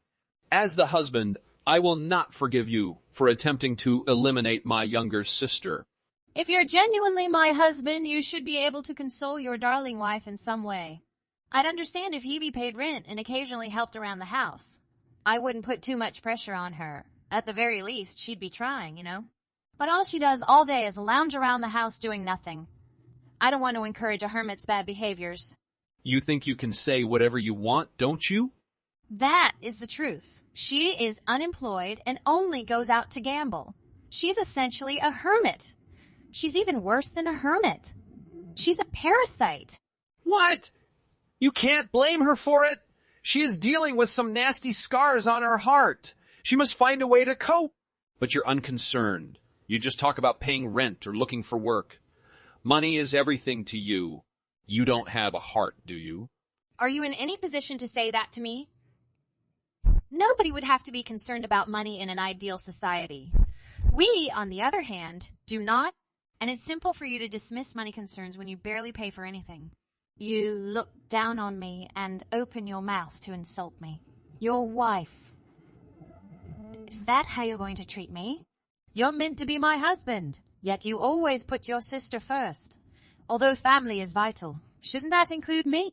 I believe you are the one without a heart. You're so vexing. Quit talking. Enough already. I don't need a woman who would try to evict my sister from the streets. Get away of here. What on earth are you on about? Why are you evicting me? What gives you that authority? That is self-evident. You had the audacity to challenge the man of the house. Worst of all, you argued with him. To make matters worse, you're attempting to evict his younger sister. As a result, you will be the one booted out of the house. Say what? When you're destitute, you should look back on your acts and regret them all. I don't need a cold-blooded, heartless wife who would evict her sister-in-law. Because you don't care about your family, I won't care about you. So get out of my house immediately. Despite the fact that this house is being demolished tomorrow, I wanted to leave on a positive note, you know. Perhaps you'll see the folly of your actions and apologize to me. Oh, how foolish I was. You were so good at annoying me till the very end. I had minimal expectations, yet I'm still disappointed. What? What? Don't worry, I would have left even if you hadn't told me. I'm no longer going to let you do anything you want with my house. That's why I'm having it dismantled, so that no one may exploit it again. Wait a second. What exactly do you mean? What is the reason for its demolition? When did you make your decision? Vincent, did you know? I don't care if you want to be the house's big bad man. If that's what you want, go ahead and do it. However, if you want to be acknowledged for it, you must have the necessary funds and dependability. You don't have any of those, so stop being so arrogant. You are residing at your wife's residence. Why are you urging me to leave? You have no right to be doing that. Huh, Alicia, what has happened to you? You're quite terrifying right now. That is something I would like to ask of you. You know I asked my husband that this house is in my name, don't you? But you had the audacity to kick me out of my own house. Who do you think you are? Are you all right? What? What? You asked too much for our budget when we bought this house. In the end, you were unable to obtain loan approval. Fortunately, I have a big annual wage. We were able to build this house because of my efforts. Did you keep any of this in mind? Was that too much for that useless piece of garbage known as a brain? That is why this property is solely in my name. Because I originally paid for everything. Given that we're a couple and that couples should work together, I thought that was strange, but no big deal because we'd both work to pay off the debt. But you took advantage of me and walked away from your responsibilities. You also ceased contributing to your portion of the household bills. Then you started bossing me around as if you'd suddenly become the boss of the home. I guess I'll have to rein in the family. You've changed, Vincent. You're not the man I once adored. Really? What do you think? I hoped that one day, the wonderful person I thought I married would return. As your husband, I didn't mind standing by you for a time. However, I am more of a servant than your companion. I've reached my limit. I don't need a husband with a weird sisterly complex. It's repulsive. I'm okay without you. Don't get the wrong impression. I just care for my sister a lot. Is that really so wrong? That's correct. That makes sense given that you're a couple of scumbags. That is why you must look after her. What? What? Let me phrase it this way. Your wife is surrounded by people who trust and rely on her, including your own great parents. She makes more than you and was able to obtain the loan approval that you were unable to obtain. That's correct. It must be suffocating to live with me. You feel pitiful as a man. That's why you feel compelled to compensate by caring for your impoverished sister. It helps you feel like you're making a difference with your life. You're all she has and she's adorable. You could never hate someone like that. She instills a sense of purpose in you. In any case, I'm demolishing this house and divorcing you faster than you can blink. I instructed the building crew to simply destroy whatever they discovered inside. If you have any valuables in there, I recommend you move them elsewhere. What do you mean you're gonna divorce me? Did you really expect me to stay with you after all of this? Anyway, I've got everything packed and ready to go, so I'll be the first to leave. Thank you for putting up with me up to this point. 1 hour later. Cut the nonsense, you worthless woman. What is the purpose of demolishing this house? You must have heard it from Vincent. That's why I mentioned you to your parents. I wanted to make certain you had a place to stay. Isn't it true that I'm quite considerate? They promised you a place to sleep if you returned home. You have amazing parents. Who in their right mind would return to live in an environment like that? They are breathing down my neck. Then I suppose you'll have to find another place to reside. Whether you like it or not, this house is going to be demolished tomorrow. How dare you? Whose fault do you think it is that I have somewhere to go? You're gonna make me homeless? This is your fault, so accept full responsibility. Please find another location for me. What are you saying? I'm telling you to get me an apartment. Of course you'll have to pay for everything. That is what is to be accountable. Oh, if that's what you're looking for, I've already got a wonderful location waiting for you. A nightclub provides staff with dorms. They have set aside a room particularly for you. What? What? It's fantastic that you were able to find a location where you could both live and work. I'm confident you'll make a fortune from it. That's fantastic. But wait, are you suggesting they've already decided I'll be working there? What is the reason for this? So here's the deal. A debt collector stopped by this morning to inquire about you, and I wanted to find you work. Huh. Based on your bad gambling tendencies, I felt it was plausible, but are you actually in debt? Worse, you weren't paying any of it? The debt collector appeared distressed. You were difficult to reach. You gotta be kidding me. They've already discovered my presence. He initially demanded that I pay your obligation on your behalf, but he later apologized for doing so. After all, I am considered your family on paper. However, I detailed the entire story, including the divorce and the impending demolition of the house. He decided he needed to locate you a place to live after hearing about it. You can't possibly repay if you're homeless, can you? And before I knew it, everything was ready and waiting for you. Isn't it fantastic? They were all wonderful folks. They're not. They're all something nefarious. I'm not interested. You better stop now. You're brave to sell your sister-in-law to a nightclub. I suppose you could put it that way if I was getting some monetary gain from it. But I get nothing out of it. I saved you from being homeless. Because you don't want to return to your parents' home, I gave you another alternative. Given that, you say such terrible things to me. I am not thankful. I don't want to work in such a sleazy environment. Isn't it because of your debt why you have to work there in the first place? If you don't want it, figure out another way to repay it. If you don't want to pay it all, blame yourself or your previous self's bad spending habits. Anyway, I'm leaving because I'm quite busy. 1 week later. Alicia. Hello. You're joking about the divorce, aren't you? Are these papers also part of the joke? Wonderful. I sent them because you claimed you were staying with your folks. It's such a relief they arrived safely. I wasn't sure. Now that you have them in your hands, you can sign and return them straight away. What are you looking forward to? Hold it, Alicia. I am not seeking a divorce. Please don't divorce me. I'll apologize for everything. What? What? I'm sorry for getting ahead of myself and treating you poorly. That was completely my fault. My pay is lower than yours, and I am untrustworthy. That's all my fault. Nonetheless, I took my rage out on you and lashed out. I truly apologize. I'll apologize as often as you like. Just don't get divorced. I'm not going to do it. You refused to modify your viewpoint no matter what I said or did. You weren't going to listen to me. So I'm not going to. If I decide to divorce you, I will do so without hesitation. Don't be so distant with me. I'll never, ever offend you again. I'll take special care of you. I swear, Alicia, I beg you, please don't abandon me. It is far too late. Everything you've done and said to me every day will be ingrained in my mind for the rest of my life.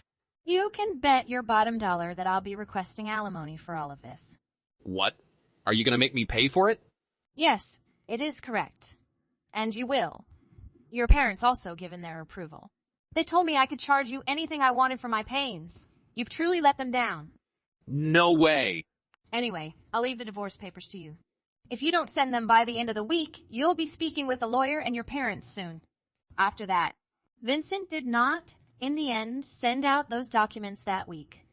And as promised, I obtained legal counsel and proceeded to his parents' home. He obviously didn't expect me to do that. When he saw I was serious, he didn't fight back hard and he handed in the papers. He signed the paperwork and agreed to pay the alimony, just as we hoped. Then there's his sister. She appears to still be working at the nightclub and living in the hostel. She's always in that sleazy spot, except when she's asleep. Months have passed. I had no idea she'd still be working. I'm not sure how much debt she has, but rumor has it that she'll remain there for a long time. Good day, Miyuki. What are you up to now? Hello there, Diana. I was about to leave to go shopping. I need to go grocery shopping for tonight's meal. Did you require my assistance with anything? You're going to the supermarket at this hour? Isn't it becoming late? That implies you haven't even begun to prepare dinner for tonight. I haven't even gotten home yet because I just finished working. Actually, I'm about to begin driving to the grocery shop from work. Is there anything more I should know? I can't believe you're still working this late. You should devote your entire time to being a full-time housewife. Are you certain you're getting all of your chores and cooking done properly? You must not be slack. If you are, I will not forgive you. I'm not doing anything slack. My husband and I agreed that I would continue to work at home even after we married. He stated that he would assist me with housework and cooking. That is why I'm not a full-time housewife. I believe you should concentrate only on being a housewife. You're still not pregnant since you're still working? I'm getting a little tired of waiting for you to give birth to my grandson. I want to visit my grandchildren while I can. It's entirely your fault. A nicer woman would have already given me a grandchild. Did you call solely to say that? Is that all you've got to say to me? You're quite arrogant. How dare you respond to me in that way? I'm sorry, but I don't have the time to talk to you about something that isn't urgent. Is it all right if we talk later? When I have some free time? It's a true emergency. I'd like to speak with you about it right now. It's about the money you send me each month. I'd like you to send me $2,000 instead of $1,000. What happened? Why do you suddenly need more money? The $1,000 you've been sending me is simply insufficient. Every month I require more funds to spend. All I want is that you boost the money you send me to $2,000. You're the one in charge of your and Harry's earnings, right? I know you're a useless wife, but you're managing the finances, right? It is the wife's responsibility to manage the household finances. I handle the money. You require me to send you more money all of a sudden. I believe that $1,000 is a really substantial sum of money to send you. Your husband is still working as well. You shouldn't be in such financial distress. We're not in any financial difficulty. It's just not enough. Why are you being so obstinate? It costs only $2,000. Do you give a damn about your mother-in-law? I don't dislike you. It's just that I think we're being really generous by providing you $1,000 every month in financial assistance. We must also save for our future, especially if we intend to have children. Didn't we just raise the sum we provided you from $600 to $1,000? I think it will be difficult to spend more than $1,000. Why are you so frugal with such a small sum of money? Just give me $2,000 directly from your paycheck. The problem has been resolved. You know that's not going to happen. Please, no more questions. I have already stated that I will not give you more than $1,000. I'm sure you make a good. You don't need to be so self-centered. You may easily cover your living bills and rent with your paycheck alone. Instead, you can send me $2,000 from Harry's pay. You've gone insane. Do you realize how ridiculous your suggestion is? I'm not crazy. You should simply pay attention to what I'm saying. As your mother-in-law, I expect you to be more respectful. It's not that I don't respect you. I'm just saying that we're not in a position to provide you with $2,000 per month in financial assistance. Okay then, I'd like you to divorce Harry. Wait, what? Are you certain? You don't give me any cash. You also do not become pregnant. I want to abuse my daughter-in-law the way you do. I want to see my grandchildren, and I want money. Get a divorce from my son if you can't do your job properly. I'm going to request that he locate a better woman to marry than you. I want a daughter-in-law who is respectful to me and follows my commands. I can't believe you're talking to me like that. We haven't even begun to consider having children. We intended to save money for ourselves before starting our own family. We'll never be able to save any money if we keep increasing our financial assistance to you. You're one of the reasons we haven't begun trying for a baby yet. Stop creating such ridiculous excuses. All I need is for you to send me the $2,000. You're not pregnant because you work full-time. What is the point? I'm sure your pay is pitiful. Everything you're saying to me is completely ridiculous. You want me to divorce Harry because I won't increase the amount of money we send you? A daughter-in-law who does not listen to her mother-in-law is a complete failure. You're a total waste of time. Get divorced as soon as possible. I didn't expect you to go so far. This time, you've really stepped over the line. Stop interrupting me and shut up. Just do as I say. Increase the amount of money you send me each month to $2,000. Sorry, but that is not an option. If you really need the money, get out and earn it.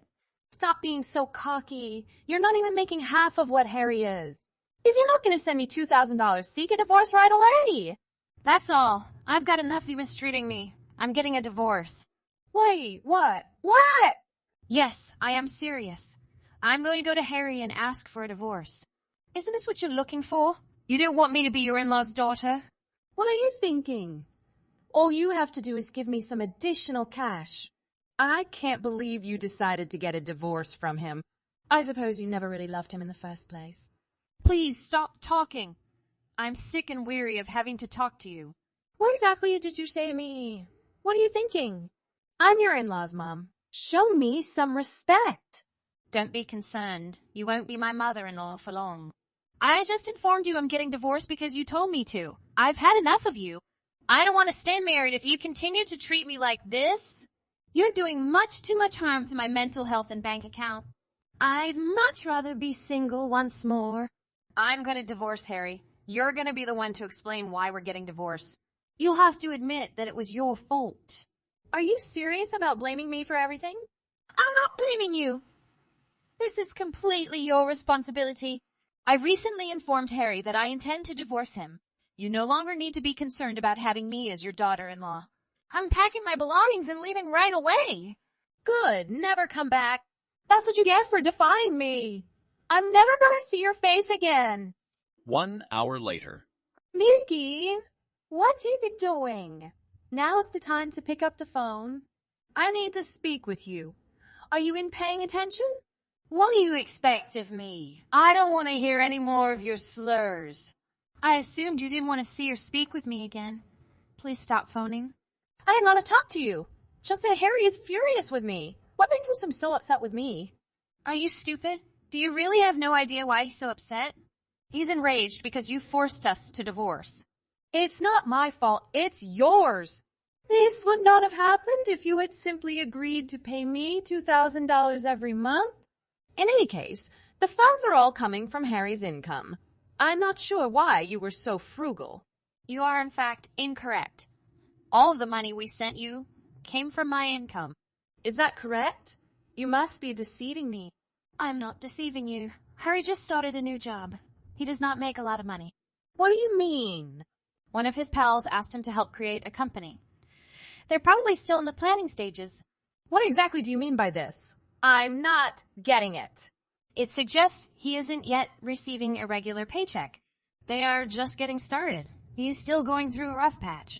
That is why I was the one who sent you all of the financial assistance. Well, I had no idea. Do you understand why he didn't tell you? He knew you'd be opposed to him changing jobs. You always exaggerate the most insignificant details and start spreading rumors to everyone. That's probably why Harry didn't tell you he resigned his steady job. What's the story with that tongue? I'm simply speaking the truth. I'm not making any mistakes. I was the one who gave him money. We were collaborating so that he could concentrate on launching the new company with his friends. Then, out of nowhere, I decided to divorce him. That's why he's mad at you. So you're blaming me for everything? Who do you believe is to blame? It's clear that you're to blame here. You told me I should get a divorce if I didn't want to send you more money? That's something I've never heard anyone say. I can't believe you put me in this situation. I didn't expect you'd get a divorce. All of that was merely to get you to pay me a little more money every month. I also know you have no intention of divorcing Harry. You're only saying that to worry me? I am considering obtaining a divorce. I suppose I may finally tell you the truth. Having you as a mother-in-law is incredibly difficult. Seeing your name in my alerts usually makes my day miserable. I was also giving you $1,000 per month from my own earnings. I have no issues with Harry. I wouldn't mind marrying him if it weren't for you. I simply cannot bear the thought of being married to you as my mother-in-law. Hold on a second. Please hurry up and return home. Harry is enraged, and I'm at a loss for words. I'll return home under one condition. You cut ties with both of us completely. If that isn't doable, I'm not returning. What exactly are you saying? I'm not sure what you mean. I was just telling Harry the same thing. If he entirely cuts relations with you, I will remain married to him. That is absolutely not going to happen. I am not breaking off contact with my own son. Remember how we're a family? Stop expecting us to do something we can't. Family, please quit making fun of me. I never want to have to deal with you as a family member again. Why must you say that to me? That is extremely offensive. Insulting? What about going over the text messages you sent me today? That is the definition of insulting. Okay, good. I'll admit that I may have talked too much to you. Nonetheless, you're my daughter-in-law. I should be able to tell you whatever I want. You should not be able to say whatever you want to me. Harry just texted me. We've chosen to end our relationship with you totally. What did you say? I also recently discovered that you've been keeping your husband in the dark about the fact that you've been receiving financial assistance from us. I'm not sure what you're referring to. Your husband was apparently perplexed as to why you were purchasing so many new items. You've been buying high-end apparel with the money I've been providing you. What's that? How did I find out about that? Who informed you? Your husband told me everything. He inquired as to why you were suddenly purchasing so many high-end clothes, goods, Did you just ignore him? I assume you couldn't tell him how much money you're collecting from me. After all, you were utilizing it all on your own. I'm extremely sorry. I didn't intend to spend it completely alone. It's just that the apparel was more pricey than I anticipated. I just wanted some cash to spend on myself. That's why I asked for a bit more money every month. That is a truly selfish excuse. However, I'm not surprised. You are, after all, that type of person. What exactly do you mean by this? I apologize to you already. By the way, your husband has informed me that I should stop sending you guys money. He told me that receiving money from his daughter-in-law would make him feel awful. For the time being, I've decided to discontinue sending you any cash assistance. What did you just say? You can't quit sending me money. I may consider sending financial assistance straight to your husband in the future because I have faith in him. I will never send you another dime. As I have stated, I will also sever all relations with you. Are you really attempting to get rid of me? This was a joint decision between Harry and me. I'm going back to living with him. This is the last time I'll ever talk to you. It was great getting to know you. Wait a minute. If you disconnect me, I won't have any money to spend on myself. I won't even be able to spend time with my buddies. If you really need the money, get a job. I hope you haven't had to do much housekeeping lately. You must have a lot of spare time. I don't want to go back to work. Also, please do not sever ties with me. I've decided that you will be my daughter-in-law. Please continue to provide me financial assistance. I've now recognized what a fantastic person you are. It's pointless sucking up to me at this point. I'm still going to cut all relations with you. If you absolutely need the money, I urge that you return to work. Please do not contact me again. After that, Diana was no longer financially supported by Harry and Miyuki. She no longer had any money to buy attractive clothes or go out to supper with her pals. Diana had to borrow money from a friend in order to continue living her own life. Her husband grew furious when he discovered how much money she had borrowed from her pals. He told her to take charge and repay her pals with her own money. Diana needed to work because she had no savings. Diana recognized how difficult it was to earn even $2,000 every month. Leo was severely bullied during high school, but when she entered university and escaped from that troublesome school, he made an effort to study and unleash all the potential that had been suppressed before. Eventually, he graduated and became a CEO in a leading technology corporation in the United States. Incidentally, the one who bullied Leo at high school met her in the interview job. The setting takes place in a bustling office. Leo is sitting at the interview room which serves as CEO. Nat enters the room and so surprised when she met Leo there, but her attitude still bossy as ever. Please welcome the next interviewee. Number 611. Hi! You look so pronated. Did we met each other before? Wow, is that you, Nat? I'm so surprising meeting you here. We were in the same class at high school. I strongly advise against using any offensive language toward me, as there may be consequence. Wow, haha, look how successful you are. But you still look stupid as you were in that time. The loser had no friend at high school just because you're poor and ugly. Today to be in attendance today, how do you do? Sleeping with the president of this company or paying money for that? Haha, it must be the first one, 'cause everyone know you're poor. I strongly advise against using any offensive language toward me, as there may be consequence. This is the professional environment. Haha, I guess you must actually be a CEO. You're really transformed from a person I remember. It's hilarious. I'm very surprised to meet you at this interview after so many years. But I see you didn't change anything, right? Do you want to continue the interview? Or I will kick you out of this room. Yes, of course. I want this job. I was so sure you'd be sitting at home living off welfare or something. I mean, who would hire a person like you? You don't have both physical appearance and intelligence. What's a pity? Nat, stop before you lose the chance to have a job. You're taken out of my mouth. I see you write in your CV that you never went to college and you started working right after high school. So what aspects you think you have to work in our company? Yes, I didn't go to college. I think it's a waste of time. Because I have no experience, after graduated, I worked as a waitress and later started working at a downtown bar. Anyway, I want to have a position in human resources of this company. So why do you think that work benefit for this position? Do you see any connection to get into our company? OMG, that's wise question. I have never see that aspects of you, haha. I will distinguish with work in the past so you and reassure of answering my question. And please serious because there are so many people are waiting after you. I see you still lose your temper easily, just like before. After graduated from school, what have you done? After I got rid of you and that terrible school, I study hardly and took the SAT test. After that I was retained by the university to become the teacher of that company. But I felt I can't go for being a teacher, so I left and found many new chances. I have worked in 2 other countries before working here, and I find that this company is my home and I can't lose the chance to work here. Things are going well for me these days. Wow, your life happens like a dream. That's really admirable. Good for you, by the way. What do you mean? Think about it, Leo. Since you left school because of me, you had no purpose of life and these times you're really hopeless.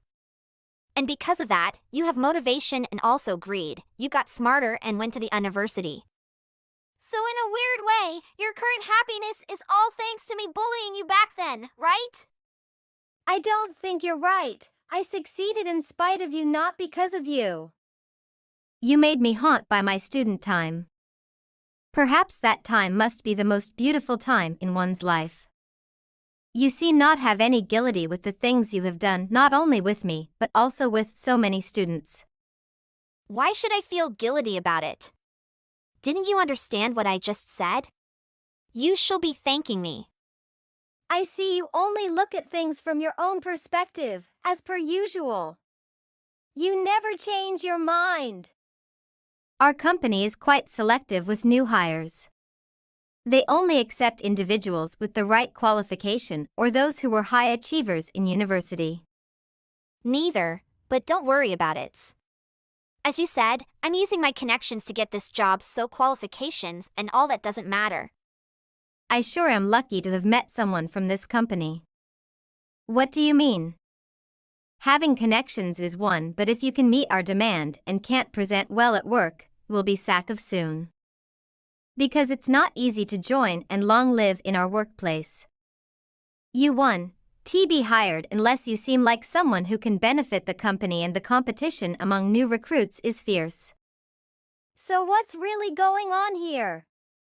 Don't worry about me. I'll figure out what I'm supposed to do once I start working there.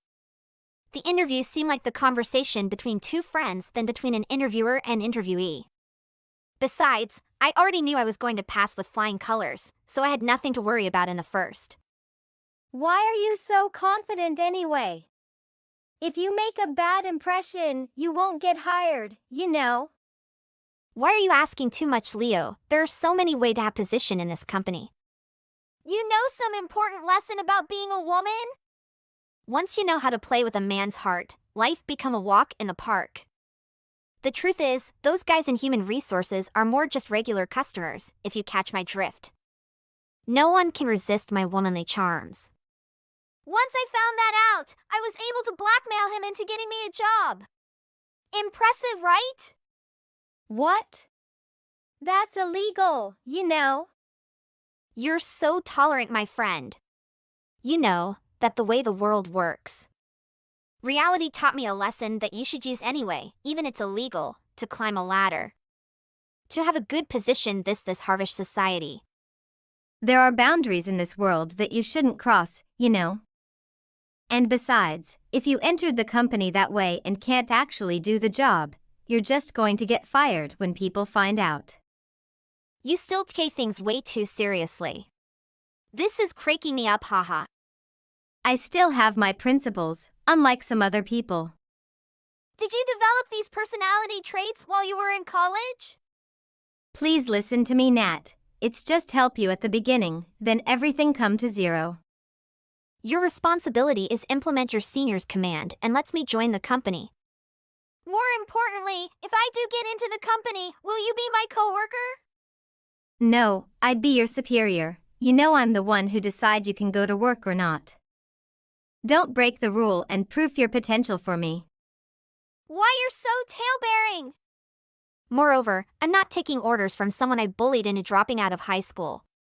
No way. I will do some tricks to let you quit.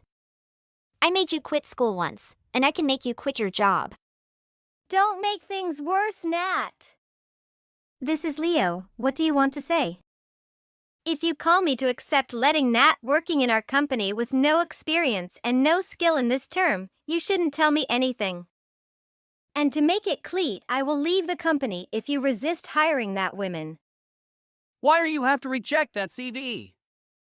You know the past I was bullied in high school, now I'm still obsessed with that.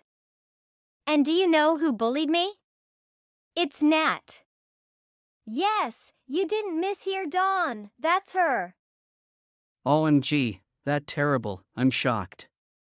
And she also tell me about your relationship with her. You permit Nat working here? I'm so sorry to get you met your hurt again. I didn't know about her past.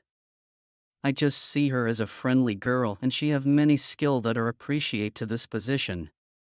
I will think about my decision again. You should do that, if not you will lose a proficient coworker that I can affirm that you can't find anyone else better than me. As a person responsible for conducting interviews and making hiring decisions, I would like to understand your reason. If you want to convince me to accept that CV. I suppose she might be feeling threatened or jealous. Nat is young and attractive. No, I'm not familiar with what you're suggesting. There are so many available candidates who are much more professional than her. I know Nat have connection with you, so you won't bring her to our company, but you must look at the benefit. To be honest, I found her to be an interesting person. I believe in her communication skills. Moreover, she has a good sense of humor. I think you can't deny that, right? I see, Dawn. I understand that you hold the responsibility for new hires and also you have a view to evaluate a person. It's been 2 years since I started working with you and you never made me disappointed. I will consider about her attitude and then decide if I let her work or not. Thank you for working so professional. I'm so grateful because you can see my possibility of evaluating people. Yes, I'm equal and didn't put my own to the benefit of our company. That the professional way of working of the Real CEO. I'm so proud of you, like the way you believe in my choice. I have just had a short conversation with one of the people who are take charge of recruiting. Haha, it's me to looking forward to making you jobless. Nat, I don't want to have any bad word with you, so don't cross the line one more time. You must have conversation with Don, the one that I have connection to request him let me working in this company. But it's not that easy. What do you mean? He is not the one who can decide to choose candidates. Me and another team will consider. And now I have to see your attitude to reach the decision. Am I still hired? I worked for this company many years and I realize that your personality is the one we choose. Because skills can be trained but personality can't. Attitude can decide anything, you know? Wow, you're more professional than I think. But Don said that I can sign at the contract working for this company. Did you hear what I just said? As the head of human resources and the CEO of this company, I have the authority to veto his decisions. I have the final say on who joins the company. Oh, okay, I didn't know that. Since we're friends and all, you'll hire me, right? Friends? I don't recall us being friends. Anyway, I've decided to hire someone else for the position. Better luck next time. Wait, you can't do that! You're just trying to intimidate me, aren't you? This is a lie, right? Of course not. Why would I lie about something like this? Please give me a chance. Be honest, who you sleep with in this company to request for working here? No, I didn't do that. I just said that to make you angry. The truth is that I met Don in the gym, we have a good conversation, and he said his company have a very appropriate position for me. That's all. And I didn't know anyone else except Don. There's been a misunderstanding. Don't make things up. It's too late for you to try and get out of this. You're going to come to the office, apologize to anyone whom you hurt, and then you'll have to pay legal fees. Blackmail is a crime, you know. I'll come and apologize, I promise. Please don't take me to court. I'm just a humble bartender. I can't afford a lawyer. Many of them get sued. I don't care if you can afford it or not. You're going to pay the money. You need to understand that you committed a real crime. Not only you treat on the interview, but also you send the blackmail. No, come on! There must be some kind of mistake. These things can happen, right? You might have made some mistakes, but what you did goes beyond that. I'll apologize as much as you want, some. I'll be in trouble if you don't start working full-time soon. The truth is, I spent all my money on my boyfriend and ended up in a lot of debt. How stupid can you be? That's a problem you created for yourself. It has nothing to do with anything. That's why I'm trying to get a job.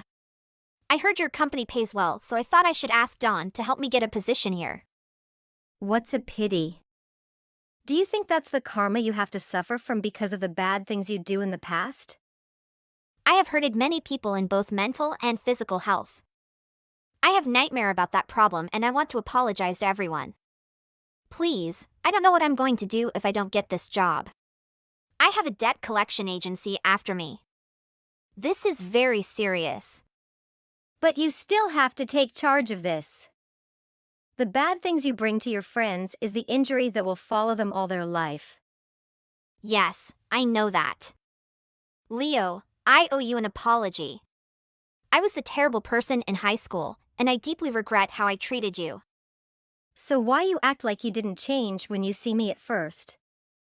Because of my self-esteem, I didn't met you for a long time, and when I saw you here, I feel so ashamed. That's the one I bullied in high school now is my senior. I'm too worthless 'cause through the time, I'm still that Perry's son, not have any positive change. I'm regret but I don't know how to say with you. So I was acting like a newborn baby. I'm so sorry. If you are enough brave, you can discard your self-esteem. Yes, I know that was the different time of all people that I bullied. That time should have been the most wonderful time of one life. But I made it the terrible time that all of you can forget about it. I won't beg for forgive, but I hope everyone can be successful like you. If not, I will live with guilty all my life. I'm happy for you 'cause you realized you're guilty and gradually become a good person. I just remind you that, be brave to admit your mistake and then you can live without any worry. Yes, thank you. I had a lot of soul searching after high school. I realized the pain I caused. And it weighed heavily on me. I will spend year trying to become a better person. Nat, I appreciate your honesty. I've learned to forgive too, but I think it will take time. But I will give you a change to work in our company and through this time I will watching you. If I can see your effort, we can become friend. And I think it can bring much benefit to our company 'cause we can assist to each other. Really? What do you say? You let me in your company? Yes, of course. But you must let me see your change and a good attitude. Of course, I will try my best. Thank you so much. I'm so grateful, Leo, you are so generous. Now I know why you can climb the ladder and become the CEO of this company. You're so tolerant and kind. That must be what people need in a CEO. Thank you. Thank you. I realize the importance of empathy and understanding. I think I should learn more and don't be looked down to study. It's important to all aspects of our life. That's admirable. As for me, the bullying experience motivated me to become a counselor, and I want to help others who faced similar challenges. I wish I can come back to that time and treat you with kindness instead. I truly regret the pain I caused you. Apology accepted. The past is the past, but we will have many new opportunity now to foster a positive working relationship. Nat, your work ethic and dedication are impressive. You've come a long way since high school. I'm proud of the progress you've made. Thank you, Leo. Your guidance and support mean a lot to me. I want to be a better person, not just for myself, but for those around me. Redemption is possible for anyone willing to change. I believe in second chances, and I see that you're committed to personal growth. It's time we move forward and leave the past firmly behind us. Let's focus on creating positive work environment for everyone here. Agreed, Nat. Let's lead by example and ensure that no one else experiences the pain we went through. We have the power to make difference. Linda! Are you still a housewife? Hi, Kane. Cut the greeting. So, why aren't you working? You don't have a child yet. We've only been married for less than a year. I want to prioritize my time with Dave for a while. Dave agrees with me too. Have you been splurging since you married? I don't believe so. Dave hasn't been sending me as much money as he used to. He only sends me $500 a month. He used to send me $2,000 before you two married. There's something wrong. Living expenses change after marriage. Even so, there's definitely a reason he only sends me this much money. When I asked him about it, all he said was this is the best I can do. He hasn't even been responding to me lately. Well, he is a busy man. I can't live on only $500 a month. Make sure to tell Dave. You can tell him if you're not the one who's spending all his money, right? Dave and I are married now. We need to save money for our future. He can send you more than $500 a month. You have a smart mouth, don't you? Did you tell him to reduce my allowance? No, we decided the amount of your allowance together. You're going to keep all his money to yourself, aren't you? I mean, you are a housewife. You live in a nice apartment and Dave gives you enough money for living expenses. Unlike me, a single woman, you don't need so much money. Like I said, we need to save money for our future.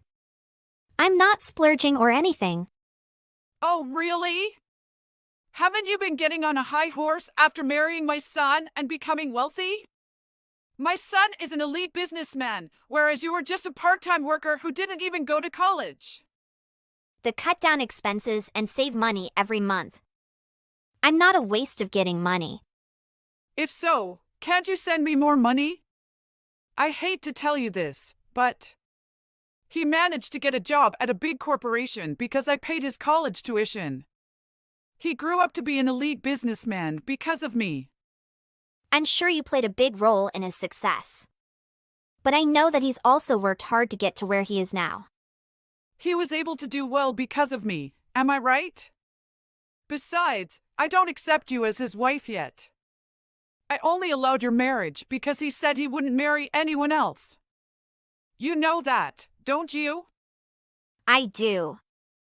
That is why I have been trying hard to gain your acceptance. How are you trying hard? You reduce my allowance like you want me to dislike you. I am willing to support Dave as best I can.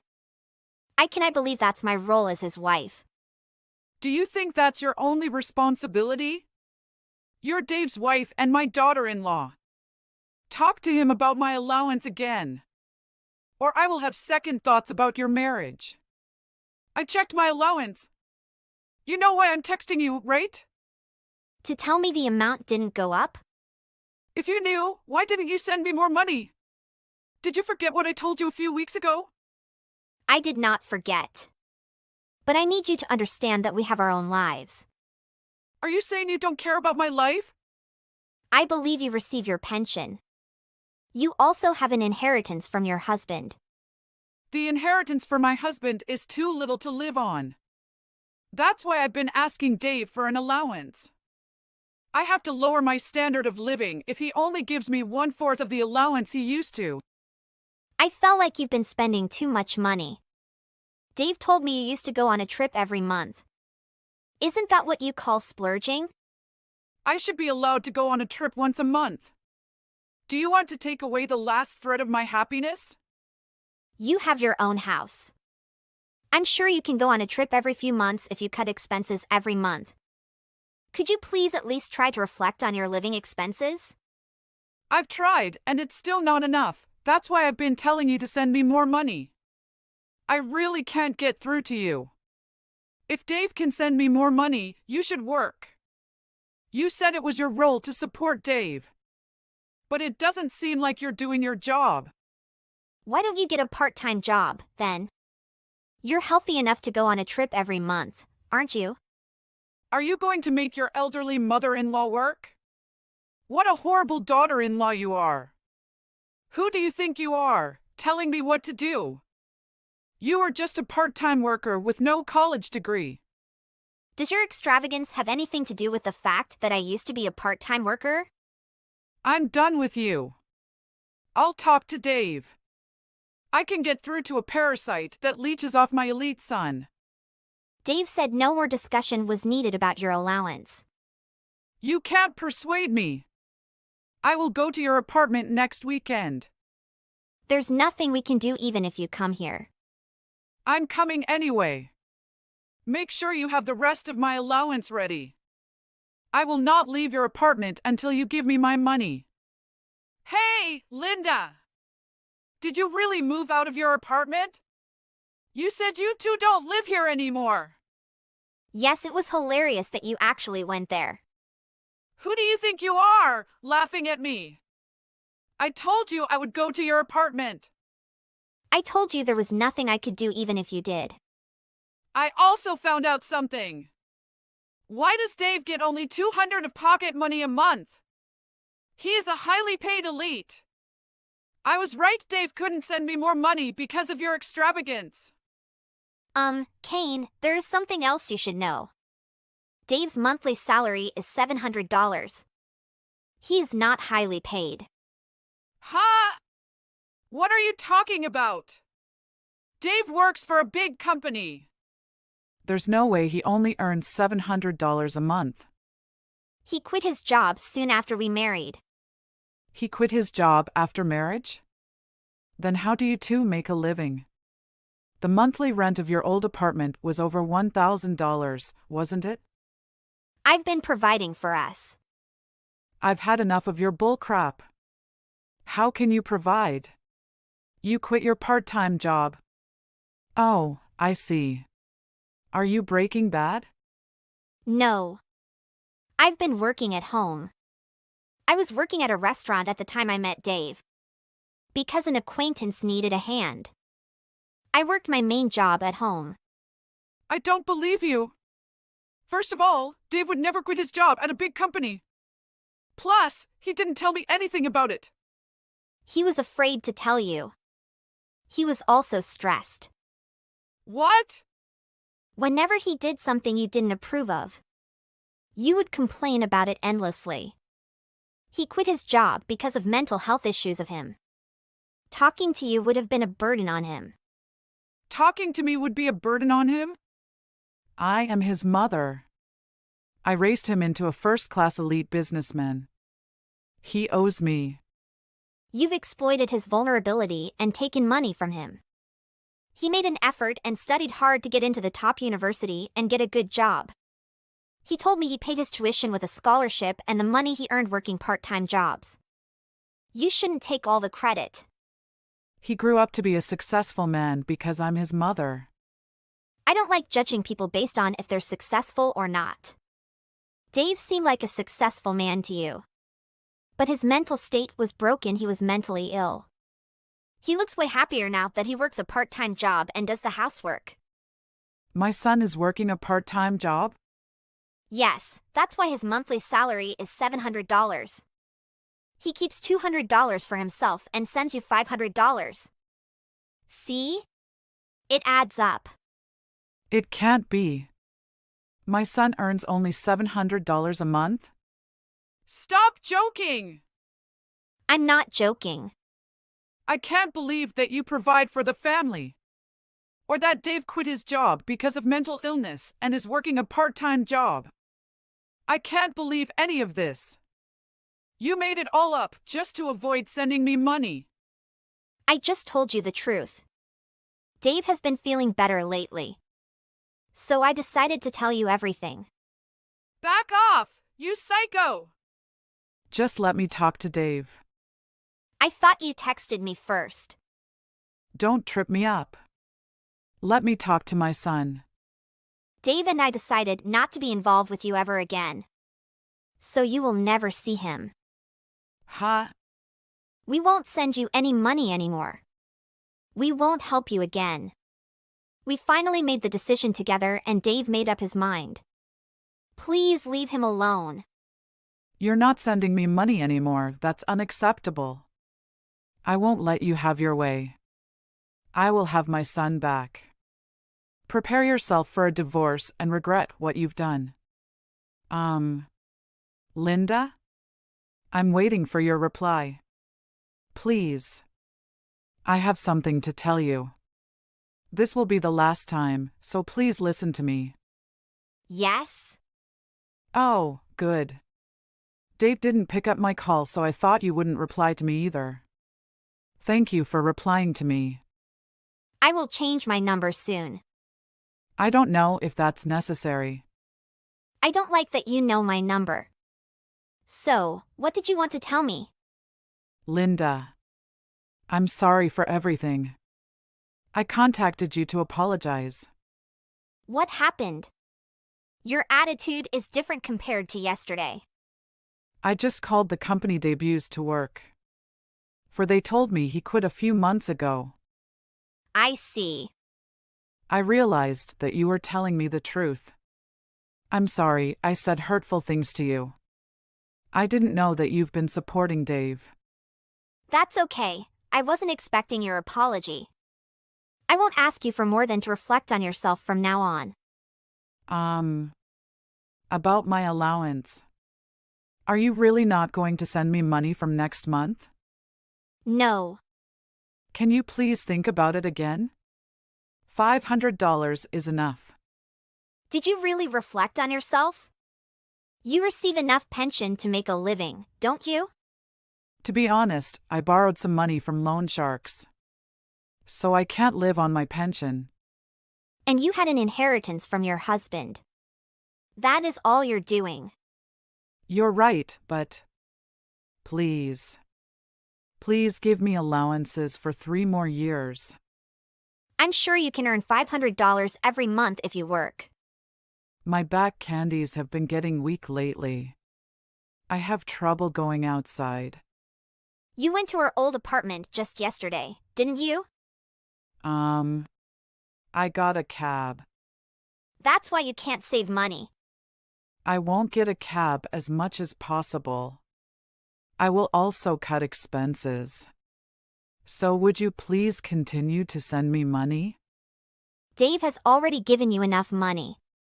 He was sending you so much money every month that he couldn't save money for himself. But you know, his salary was high until he quit his job. He was an elite businessman. You call him an elite businessman, but he was just an employee. He wasn't paid as highly as he thought he was. You used to ask him for money besides your allowances, didn't you? I will apologize to Dave too. Dave says he doesn't want to talk to you, so that's unnecessary. All we want is not to get involved with you again. Please, Linda. Please give me one more chance. We gave you a chance. Dave been sending you money for a long time. I told you to reflect on your living expenses. I did what I could for you to make a change. I used to think you were splurging. So I didn't listen to you, and... Oh yeah, you called me a parasite. I'm sorry. I'm so sorry for hurting you and Dave.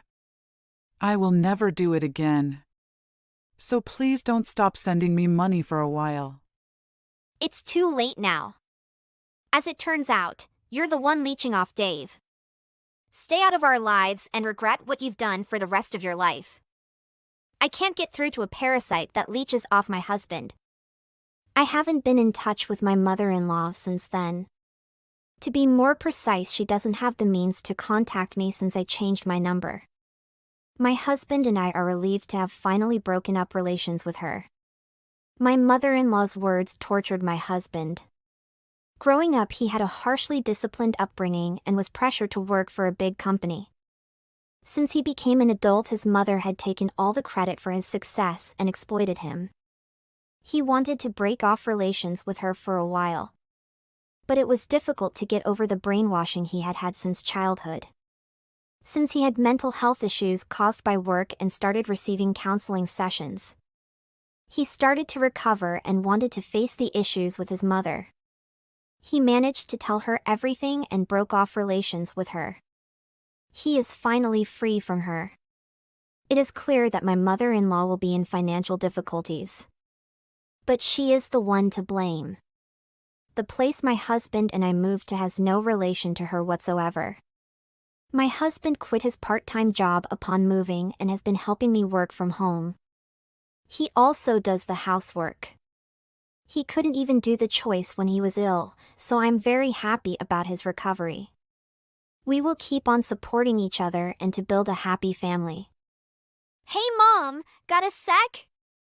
What is it? I'm busy, don't try to ask for any money. Why would you think that?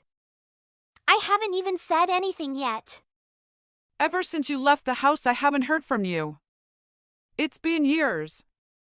Why else would you text me out of the blue if it wasn't to ask for money? I bet you got yourself into trouble or something and need me to bail you out of jail. I know what kind of person you are. Why do you think I would do that? Have I ever asked you for money before? Why would I be in jail? No, but knowing you, it wouldn't surprise me if you did. You don't have your act together. You're overweight and you've always been last in everything you do. You're not the sharpest tool in the shed either. It wouldn't take a genius to scam you out of your money. You're nothing like your sister. Why do you have to bring up Lake AE? I'm not asking for anything like that. Well, spit it out. My time is valuable. I'm very busy right now. You love wasting people's time, don't you? Okay. I'll keep it short. I'm receiving an award at my job. They asked me if I wanted to invite any family members to the award ceremony. An award? Knowing you, it's probably just like some participation trophy. Why would I ever want to go and see you get a stupid award like that? If you're going to cry about it, I guess I'll be nice enough and go to your little award ceremony. When is it? Next Sunday. I can't that day. That's the day of Lake AE's wedding. What? Lake AE's getting married? I had no idea.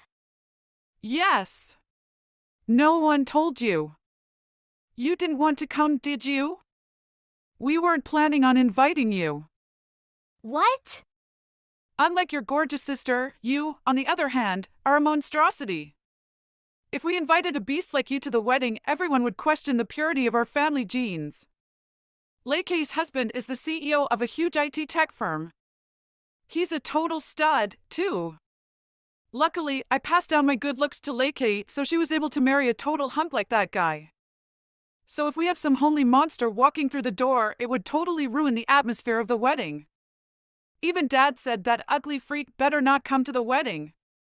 Lake AE thinks you're the black spot on this family. That's why you're not invited, and that's why I have absolutely no interest in your pointless award. Enjoy your little ceremony, we won't be there. Ever since I was little, you made it obvious you love Lake AE way more than me. You say I'm ugly, you call me hurtful names, but at the end of the day I thought we were still family. I never thought you'd treat me like I'm so worthless. Don't bring that up. I'd rather not remember that we're related by blood. I wish I never gave birth to you. You know what, let's just take this opportunity to cut ties once and for all. I wouldn't want Lekei's husband to find out we have an outcast in the family. So, you want to cut me out of your life? It's that simple? I'm your daughter. How could you just cast me aside this easily? This isn't anything new. I've never wanted you around. The only daughter I need is Lekei. How dare you ask me to waste my time at some stupid event? I told you, I'm busy right now. There's still so much to do to prepare for Lekei's wedding. Every second I'm talking to you is a waste of my life. You understand, don't you? Don't bother me anymore. Fine. I'll never talk to you again. Live your life as an ugly woman far away from us. Don't come near us ever again. Yes. Okay. I'm an idiot for ever thinking you'd come to something that means this much to me. Goodbye. What did you do? Explain yourself immediately. What? I didn't do anything. I'm sleeping right now. I thought you were never going to talk to me again. Lekei's husband somehow knows about you. He saw that you were in a newspaper or something. Why would you be in the newspaper? I never thought you'd find a new way to be a burden to us, but you've outdone yourself this time. Oh, that's probably about what I was telling you the other day. That award or whatever you won. That would be the reason if you really saw me in the newspaper. Right now I'm overseas doing some academic research. I was commended for the research I've been doing. I received a pretty prestigious national award. You did? Are you sure they didn't mean to give it to someone else? Wait, you're overseas right now? I had no idea. I've been abroad since college. You really don't care about me at all, do you? It's still a little shocking. Well, thinking back on everything, maybe I shouldn't be so surprised you don't know anything about my life. After high school, I had to do everything for college on my own. Search for universities myself and take care of all the registration. I mean, I had no choice, I guess. You told me to leave home the second I graduated high school and said I was on my own. Why would I ever expect you to know or care about my life? Well, anyway, it's nighttime here right now. I don't care. How could you possibly afford to go on overseas university? You must have stolen money from us somehow. You rotten thief.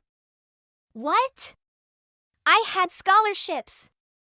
Didn't you say that to me? The only way I'd ever make it through college is if I apply for scholarships. If you need money, you better look in the coin slots of payphones because we're not giving you anything. I distinctly remember you saying that to me. On the other hand, you paid for all 4 years of Lekei's college. She never had to get a job because you paid for everything she ever wanted. I've never gotten a dollar out of you guys, but she got everything. But this time around, I don't need your money. I can pay back college with the money from the award I got plus all my scholarships. All right, well, in any case. How did you even win an award? What are you talking about? Well, it's like a national recognition for the advancements in my field. It's one of the highest honors a person can receive in the country I'm living in right now. I guess you could say it's kind of like a Nobel Prize, but just for this country. It's only given to people who make drastic advancements in science. That's what I got. They gave that to you? What could you have possibly done in that country to get something like that? You're probably just in some third world country that's still living in the Stone Age or something. They'd probably give it to anyone who knows how to start a fire. How could you brag about that? Pretty embarrassing if you ask me. I'm not bragging. Going back to Lekei's husband, he probably heard or read about the award ceremony. All the greatest national scholars and celebrities attended the event. No way! That ceremony already happened? I already told you about it. You said it was the same day as Lakey's wedding. You really don't listen to or care about anything in my life. Why didn't you tell me you were getting an award like that? Because you didn't even try to ask. I'm used to dealing with you. If you weren't gonna come, it didn't matter that much to me. To be honest, I'm glad you didn't come. Knowing you, you would have done something to embarrass me or ruin my big day. That's why I never went into detail about it. Well, be that as it may. After reading about you in the newspaper, Lakey's husband said he just had to meet you. He wants the chance to talk to you about your award and about your research. Do you realize how big that is? He's the CEO of an IT tech firm. As a mother, that makes me feel so proud that a big name like that is interested in my daughter. This is really going to boost our family's reputation. He might even introduce you to one of his friends. A bunch of them came to the wedding. All of them seem to be very wealthy. You could marry one of them and solidify our family's position among the rich and famous. I have no plans to do any of that. I have so much research left to do here. I'm not planning on coming home for a while. I'm actually already engaged. You are? Some backwoods yokel from that poor country you're in proposed to you and you said yes? I don't approve. He's just after your money. It's best if you just come back home and get married to someone that you know is financially set for life. I don't need your approval. Not that it matters, but the man I'm engaged to is someone with royal lineage in the country. He is? Is that a joke? That sounds like a fairy tale. No! He really does have familial ties to the royal family of the country. Not only that, he's the head of multiple businesses and has a handful of houses all over the country. I met him at college here. He brought me to meet his parents and then we got engaged. We're planning our wedding for sometime next year. You're lying? What are you saying? Royal like he's a king or prince or something? None of that exists anymore. Are you taking drugs? You sound ridiculous. You're making up lies to try and brag to us. I see right through that nonsense. You're free to think whatever you want. I probably won't ever be coming back. Or I won't for a long time at least. When I told my fiancé that if I went back you'd probably force me into marriage. He cried and said, please never go back. Don't say things like that to him. If you don't come home, that means I have to break my promise to Lakey's husband. Why don't you and your fiancé come back here together?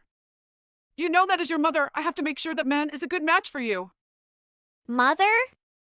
Since when are you my mother? You haven't acted as a mother to me my whole life. Don't try and pretend to be a mother after all this time just because you want me to do something. You make me sick. How dare you say that? You and Lakey are both my sweet little daughters. All you need is Lakey, right? I believe you said something like that. All I need right now is the family I have here. So this is the last time we are ever going to talk to each other. Stop it. Don't say that. Please just come here and let me introduce you to Lakey's husband. I promised him I'd have you come back so you could meet him. He's really looking forward to it. I apologize for not inviting you to Lakey's wedding. Let's just make up and start over. No! I've already come to terms with completely cutting ties with you and the family. Now that you realize my value as a human being, you just want to use that to shamelessly boost your reputation and climb higher up the social ladder. You're pathetic. I'm never coming home. Never? What am I going to say to him if you're not coming back?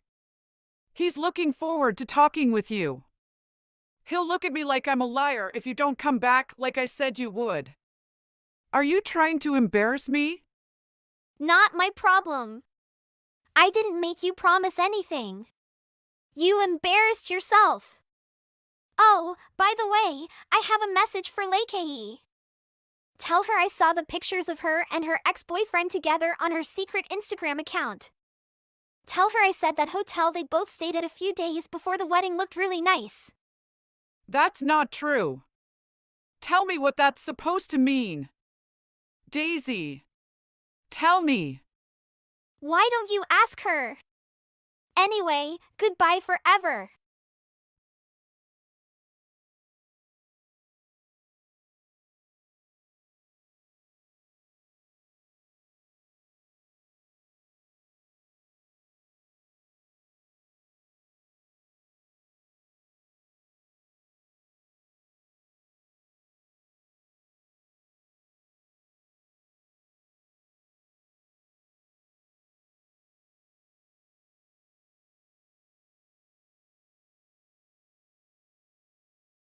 Liam, I'm sorry. Would you mind just having a ready meal for dinner tonight? We have a few in the freezer. You can have whichever you want. Huh? You want me to heat something up for myself? I'm feeling really dizzy today. It would be really hard for me to cook like this. You already quit work and now you're having me do things around the house, too? I'm sorry. It's not like I want to be sick. So can you stop saying things like that? Sure. What a surprise you're using your sickness as an excuse again. Hey, come on. We were barely getting by with the both of us working. Now that you've quit your job, I'm suddenly supporting both of us. Do you even realize how tough this is for me? Try putting yourself in my shoes. Of course I feel bad about that, but aren't married couples supposed to support each other at times like this?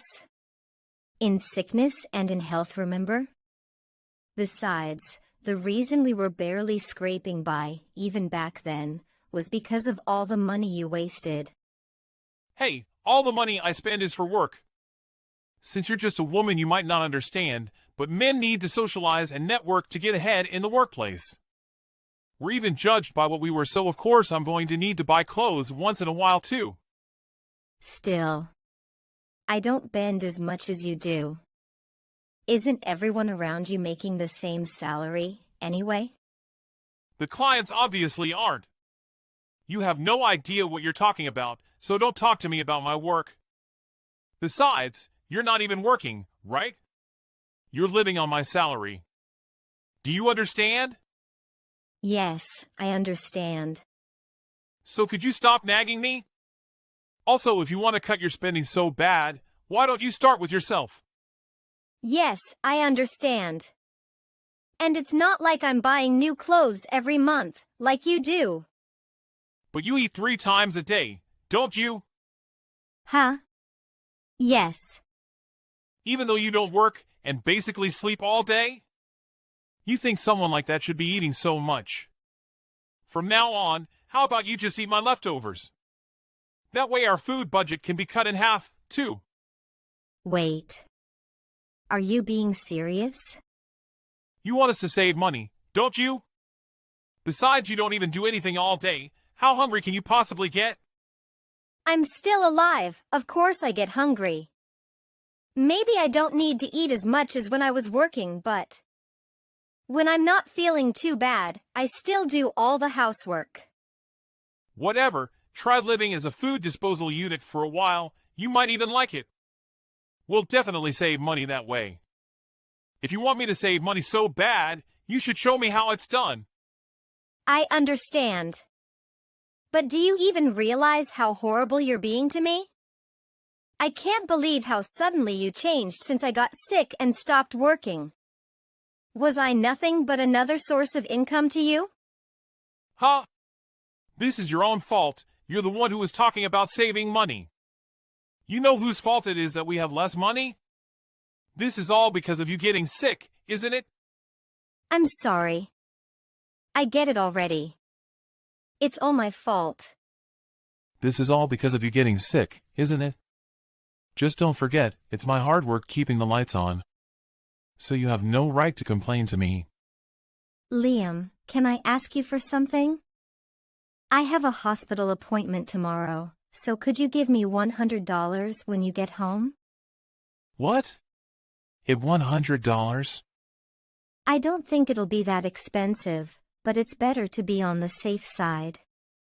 Are you sure you're not just going to use the money to buy something for yourself on the way home? Of course not. I've always shown you all the receipts, haven't I? Of course I'm gonna give you back any money that's left over. And didn't I just give you some pocket money the other day? That was just for food, right? It's not enough to pay for the hospital, too. You know, are you even trying to save money? It seems like our money is just disappearing. So just give me back my own debit card. If I use my own savings, you have no complaints, right? I'm not just giving you money while you keep living on my dime. Didn't we already decide I'd be in charge of all of our money? Don't complain now. Liam, seriously, what's up with you? I never asked you to manage my bank account. Aren't you practically robbing me? To be frank, I don't know how much longer I can live like this.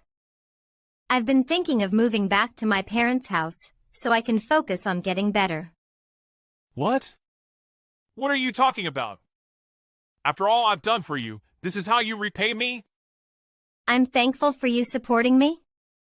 But be honest, you don't like me being in the house all the time, do you? Ever since I got sick, you've been treating me worse and worse. I'm not begging you to pity me for my illness or anything, but I expected you to be a bit more considerate at least.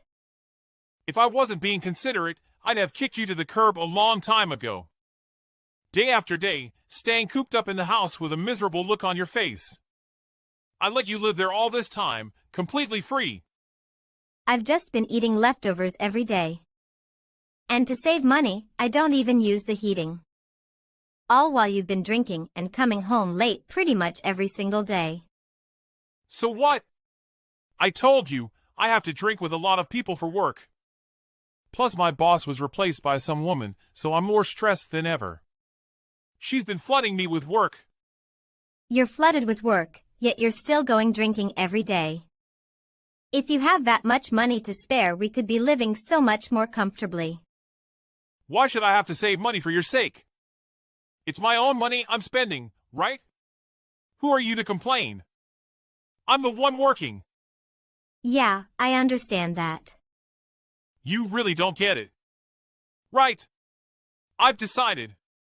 As a punishment, you're not going to the hospital. Excuse me? We'll save money that way, right? It's not like you're going to get better if you go. You've been stuck at home for 3 months already, right? Why are we still wasting money on medicine? What are you talking about? Isn't that putting the cart before the horse? If I want to get better, of course, I have to keep getting treatment. But like I said, it's pointless. Wouldn't you rather just save on hospital bills? That way, you could even start eating more than just leftovers. I really don't know what to do. Do you have any idea how insane you sound? I really don't know what to do with you either. Do you really think you can live without me? Your dad's already dead. And your mom's in the hospital, so your family home's empty, isn't it? And to top it off, you have your illness. Do you really think you can live alone? And despite all that, I'd still rather be alone than with you. I don't think I'll ever get better if I keep living like this. Anyway, just give me back my bank account. Shut up! I'm busy right now. This conversation is over. You can't just end the conversation. When I get home, I'm not giving you any money, you know? So hurry up and cancel your hospital appointment tomorrow. And don't waste any more of my money. Ella, where are you? And what were you thinking? Leaving all the drawers in the house wide open like that? You left the house a total mess. Don't tell me you took your health insurance card without my permission. So what if I did? Don't play games with me. Who said you could go to the hospital, come home right now? You're pretty demanding, aren't you? For someone who's never seen his wife again. My wife. Who is this? Is it not Ella? Your lovely wife, Ella, is sleeping at the hospital right now. This is your boss, Liam. Susan, you mean, my manager. Yes, that's right. I'm using Ella's phone. Susan, thanks for everything at work. But, could I ask why you're with my wife? Because there was some urgent matters I needed to discuss with you. So I went directly to your house. But it seems like you haven't been home since yesterday. And then while I was talking to your wife, she collapsed. So of course I took her to the hospital. I'm so sorry for the trouble my wife caused you. But, why did you need to see me on a weekend? Didn't I already say? There are some things I have to talk to you about. Well, at the very least, I guess I've learned how useless of a man you are. Would you mind coming into the office right now? Of course! I'll be right there! But I apologize if I smell of alcohol. I've been drinking a little. Is that all right? Your wife is having such a hard time, but you seem in pretty good spirits, don't you? My friend forced me to drink with him. I'm terribly sorry. If you're sober enough to talk, then it's fine. Also, please bring all of your wife's bank cards. Huh, why do you want me to bring those? Because your wife asked for them. Didn't she tell you already? How she wants to leave you. That's a little personal. I heard you don't even give her enough money to live. And not letting a sick person go to the hospital? Do you think that's acceptable? Do you understand how cruel your actions have been? Please excuse me, but I don't think my private life is really any of your concern. No, it really is. Huh? You've been embezzling company funds, haven't you? If you try to run away now, you'll be in even deeper water. Since you're currently under surveillance. I don't want to hear any excuses. So just come straight to the office with your wife's bank cards right now. Ella, when are you coming home? I'm begging you. Please come home soon. I promise I'll apologize for everything up until now. You've probably heard from Susan already. But I'm divorcing you. I don't want to divorce. I'm really sorry for taking you for granted up until now. I promise I'll become a better man from now on. You mean like the kind of man who steals from his company to go drinking? Or the kind of man who steals my sickness benefit checks? You're gonna be a better man? Do you even believe your own words? I'm really sorry. Also, you were trying to take my savings from before we met too, weren't you? It seems like you got locked out for guessing my PIN number wrong too many times. I was really struggling for money. The truth is, I'm in a lot of debt. I know. I heard everything from your boss, Susan. It was all for another woman too, right? I'm totally speechless. You were really just using me for money, after all. It's not like that. It wasn't until after we got married that I met that bartender. But I just thought she was a really good person, so I wanted to help her with money. I didn't think I was doing anything wrong. Even though you went as far as embezzlement to support her? Your feelings must have been really strong. I really can't understand. Well, not that I want to anyway. I get it already. I'll never go to that bar again. By won't go, you actually mean can't go, right? But aren't you relieved? If you pay back the money embezzled, your company's not filing a police report, right? I'm still screwed. I can't stay at my office anymore, so they're demoting me and sending me off to a subsidiary. And I have to keep working till the debt's paid off. Wow, they're even giving you a place to work after done? What a nice company. How are they nice? They've cut my salary in half. And I still have debts I got into before the embezzlement. Things really couldn't be worse. And what, do you expect me to feel sorry for you? Aren't these just the consequences of your own actions? Ella, from the bottom of my heart, I'm sorry. Recently, I've been thinking about nothing but money. Even though you've been so sick. You're realizing this now? I promise I'll treasure you from now on. I'll do everything I can to help you get better. So I'm begging you, let me make things up to you. I've realized I need someone like you by my side. Someone like me or like that girl from the bar? You know, the one you embezzled money for? I really don't think I can help you. That's not true. I just got so used to how perfect you are and started taking you for granted. But now, I'm really a new person. You can be whoever you want, but do you mind keeping me out of it? You keep saying you want to fix things between us. But are you sure you don't just want to get to my monthly sickness benefits, or my savings? You can't hide your intentions anymore.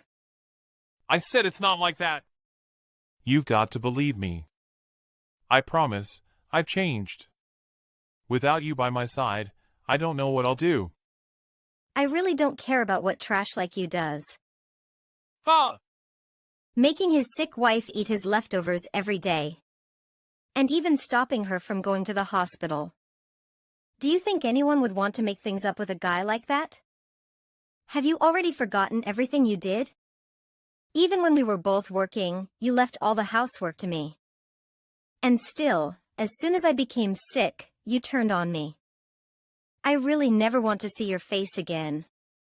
Ella, I'm really so sorry. I really regret everything. I'm sorry. Please save me. I really can't go on alone. I really don't care if you live or die. But please at least sign the divorce papers first. Susan's bringing them to you next meeting, so don't forget to sign them. Don't abandon me. I'm sorry. I'm so sorry. Aren't you the one who abandoned me first? And besides, if I took you back, I'd be wasting a lot of money, wouldn't I? Breaking up with you has been the biggest money saver of my life. I managed to divorce my husband thanks to the help of his boss, Susan. The divorce won pretty smoothly. Also, we didn't have a lot of share property to divide, but thanks to all the mental stress he put me under while I was sick, he ended up having to pay me some compensation. Ever since my husband was demoted, he's been spending his days working hard to pay off all his debts. And even though his company never pressed charges, he embezzled quite a large amount of money. So of course, if he ever tries to run before it's paid off, the police will be informed. I also heard my in-laws cut ties with them after they heard about everything that happened. They were even worried about me becoming single while I was so ill, and went as far as helping me move. So thanks to them, I'm back home now and recovering steadily. I can go visit my mother in the hospital more often too now. And best of all, I'm finally free from that husband of mine.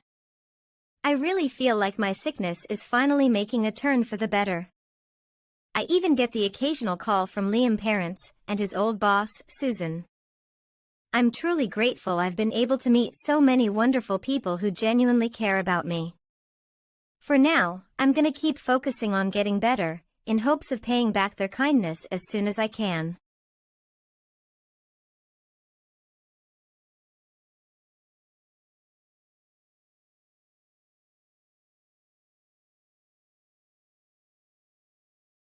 Hi Ira, it's been a long time.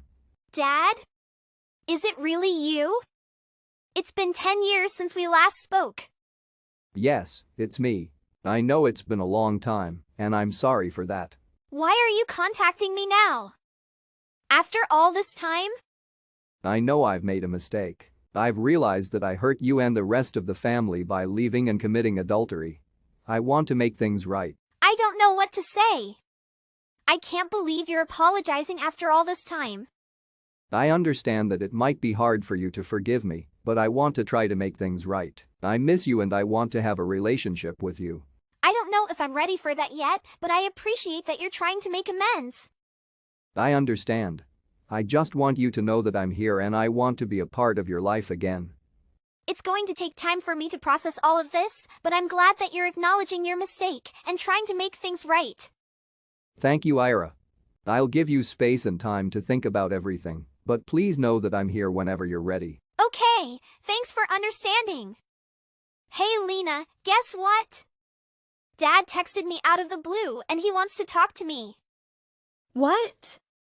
Dad? Did he really talk to you? Yes, he did.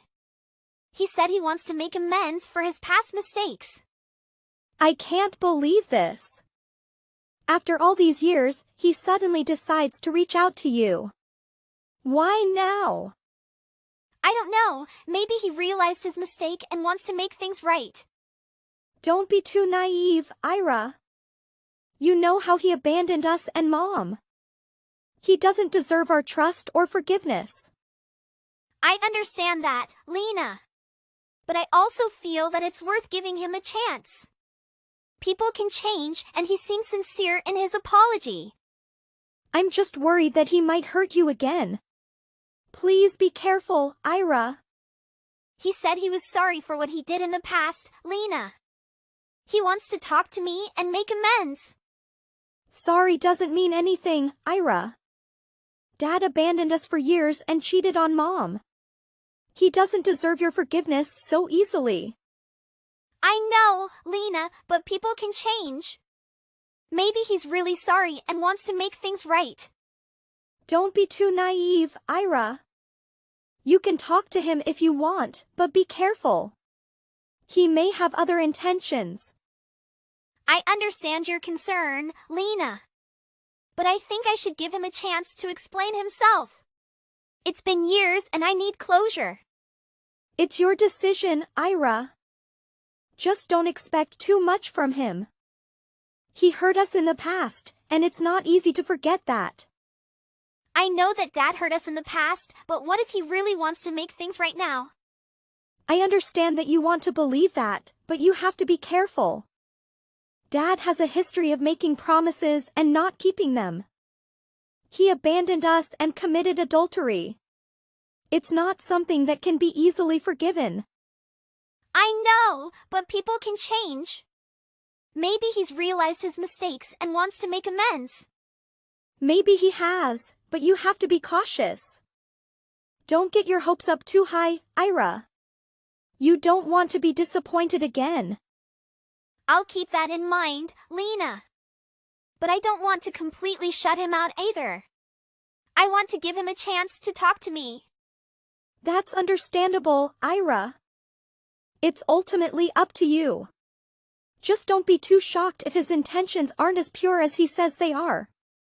Dad still keeps in touch. Dad always sends me gifts, expensive gifts. Dad always texts me to check in.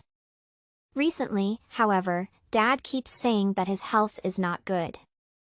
Hi, Ira. Have you received the gift that I sent you? Yes, Dad, I have received it, but I haven't opened it yet. Why not? Go ahead and open it. I hope you like it. Thank you, Dad. I appreciate the gift, but I think it's too expensive. I need to ask Mom's opinion before accepting it. Ira, you're my daughter. As your father, it's my responsibility to take care of you. You don't have to worry about the value of the gift. Just take it and enjoy it. Okay, Dad. I will accept it. Thank you for being so kind to me. You're welcome, Ira.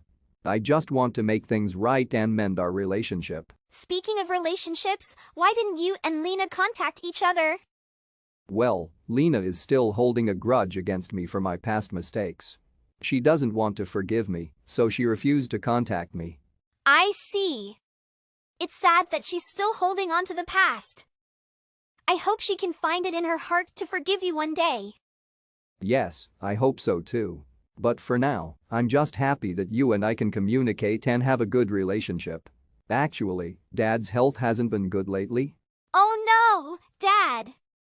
What's going on? What kind of help do you need? Well, as you know, I have been diagnosed with blood cancer, and the doctors have recommended a bone marrow transplant. They have tested your siblings and unfortunately, they are not a match. I was hoping that you might be willing to get tested to see if you're a match for me. OMG, Dad! Don't worry, Dad. I'll do everything I can to help you. We'll get through this together. Ira, I know this is a lot to take in, but I need your help. I need a marrow transplant to cure my blood cancer. And you are my daughter, my flesh and blood. Will you please consider donating your marrow? Dad, I need some time to think about this. I know it's a serious situation, but donating marrow is not a simple decision. It involves a lot of medical procedures and risks. I need to weigh the pros and cons and understand everything that's involved. I understand, Ira. I just hope you'll seriously consider it. I'm not getting any younger, and time is of the essence, but ultimately, it's your decision, and I'll respect whatever you choose. Dad, I know everything you go through. But give me some time to think. Ira, I hope you can consider the relationship between father and daughter. I'm willing to do anything to make up for my mistakes, and I hope you can give me more time to make it up to you. You can start by donating bone marrow to me so I can recover from my illness. I understand, but I need to talk to Mom about this first. She should be involved in this decision. Ira, this is a small matter that we can handle. We don't need to involve your mother. Dad, this is not a small matter. Donating bone marrow is a big decision and I need to consider all aspects of it. I understand, but please think about the relationship between us. I want to spend more time with you and make things right. Donating bone marrow will give us that chance. I need to think about it, Dad. It's not an easy decision to make. Okay, I understand. Just remember that I love you and I want to make things right. Let's work together to heal our family. Dad, I do appreciate the effort you have made to try and mend our relationship. But I still feel like it's important to discuss this with Mom and Lena. Why do you need to involve them in this? We can handle this ourselves. I understand that, but they are still a part of our family. I want to make sure that we are all on the same page and that everyone's feelings are being considered. But do you want to repair our relationship or not? It seems like you are not willing to make an effort. That's not true, Dad. I don't think my dad thinks like that. I want to repair our relationship, but I don't want to do it at the expense of causing more problems with Mom and Lena. They are important to me too. I see your point, but I really think we can handle this ourselves. But Ira, you should understand how much I can do for you that your mother can't do for you. Expensive gifts, taking you to famous restaurants. This is difficult for your mother, but I can let you do what you like. Dad, I appreciate your efforts to keep the relationship between us, but I don't think everything can be solved with money. I understand what you're saying, Ira, and I want to show you that I'm willing to do whatever it takes to make things right between us. I know I made mistakes in the past, but I want to change and be a better father to you. I appreciate your efforts to keep the relationship between us, but I don't think everything can be solved with money. Donating marrow is a big decision, and I need to think about it carefully. I just want you to know that I am willing to do anything to make things right between us, and if you need financial help for anything, I am here to support you. Dad, but I don't want to feel like I owe you anything. And I don't want to make a decision about donating marrow just because of money. I don't want you to feel pressured or obligated in any way.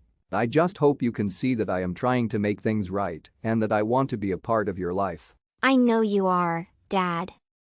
Just know that I am here for you, Ira, no matter what, and I hope we can work things out and have a better relationship in the future. Marrow donation is a serious medical procedure, and I need to think about it carefully. Plus, I can't just leave my mom and sister here in this house. I understand your concerns, Ira, but think about it, if you come to America to study, you can have a better life. And with the money I can provide, we can get a better house for the family. It's a win-win situation. Dad, I know you want the best for me, but I can't just leave my family behind. And I can't make such a big decision just based on money. And regarding the marrow donation, I need to talk to my doctor and make sure it's safe for me to do so. I understand, Ira. But please keep in mind that I'm doing all of this because I want to mend our family's relationship. I hope you can help me in this regard. I know, Dad. And I appreciate your efforts. But let's not make any hasty decisions. Let's talk to Mom and Lena, and we'll figure something out together. Okay, Ira. I've been thinking a lot, and texting my mom to ask for advice is the right thing to do during this time. Hi, Mom. I wanted to talk to you about something. Sure, what is it, Ira? Dad has been trying to contact me for a while now. I was so worried maybe this made you feel angry or not. Because Dad made Mom sad a lot, right? Yes, I knew about that. I didn't stop you from talking to him. Because I thought it was time to let go of the past and give your father a chance to make things right. I understand that, but I'm not sure if I'm ready to forgive him just yet. Actually, I think you're grown up and need privacy, and it's sooner or later that you contact your father, so I can't say more about this. That's okay, Ira. You don't have to forgive him right away. But if you're having trouble, you can always talk to me about it. Thanks, Mom. I just wanted to make sure you knew what was going on. Actually, I need to talk to you about Dad. What's going on with your dad? Well, he's been in contact with me lately, and he mentioned that his health hasn't been good. Oh, really? Why does he tell you about his health? I'm not sure, Mom. Maybe he wanted to tell me directly. Well, I think you should ask about your own health too. Don't forget to take care of yourself. Yeah, I will. But, Mom, do you think we should reach out to Dad and offer our support? Ira, I know you want to help, but you have to remember that he left us a long time ago. It's not our responsibility to take care of him now. I understand that, but he's still my father, and I don't want to regret not reaching out to him if something happens. I can see where you're coming from, but you have to be careful. You don't want to get hurt again, right? I know, Mom. But I want to try and mend things with him, even if it's just a little bit. All right, Ira. You should make it clear to me so you don't have to go around. Mom, I know that Dad has been absent for a long time, but he's sick now and he needs my help. He has blood cancer and he needs a marrow donor to survive. I understand that, Ira, but your father abandoned us for so many years. He made his choice to leave us, and now he expects you to be there for him. It's not fair. I know it's not fair, but he's still my father. And if there's a way I can help him, I want to do it. So what does Dad want from his family? Dad has been in contact with me and he told me he has blood cancer. He needs a marrow donor to prolong his life, and he asked me to donate. Ira, I understand that this is a difficult situation for you. But your dad abandoned us for so long, and now he expects you to donate marrow for him? That's not fair. You should not feel obligated to do this for him. I know, Mom. But he's my father, and I don't want him to suffer. Plus, if I donate marrow to him, I might be able to save his life. Ira, your dad may be your father, but he hasn't acted like one for so long. You shouldn't feel guilty for not wanting to help him. It's not your responsibility to fix his mistakes. But what if he really needs it, Mom? What if he dies without it? I understand your concerns, Ira. But you have to remember that your dad made his choices. You shouldn't feel responsible for the consequences of his actions. Your health and well-being should come first. I know, Mom. It's just hard to see him suffering like this. I understand, Ira. It's not an easy situation, but you have to make the decision that's best for you. Whatever you choose, know that I support you and will be here for you. I get your point, Mom. Ira, please don't be sad. You have nothing to feel guilty about. Your father has been absent for so long, and it's not fair for him to come back into your life now, only when he needs something from you. I just feel like I should do something. He's still my dad, and I don't want him to suffer. I understand that, but you have to consider your own well-being too. Donating marrow is a serious medical procedure, and it's not something to be taken lightly. And besides, you have no obligation to help someone who hasn't been there for you when you needed him the most. I comprehend your perspective, Mom, but I can't help feeling guilty. What if something happens to him? Ira, I know this is difficult for you, but you have to remember that your father's illness is not your responsibility. You have your own life to live, and you shouldn't sacrifice your own health and well-being for someone who hasn't shown you the same kindness. Just focus on taking care of yourself and don't let your father's actions make you feel guilty or obligated to do something you don't want to do. From the conversation with my mother.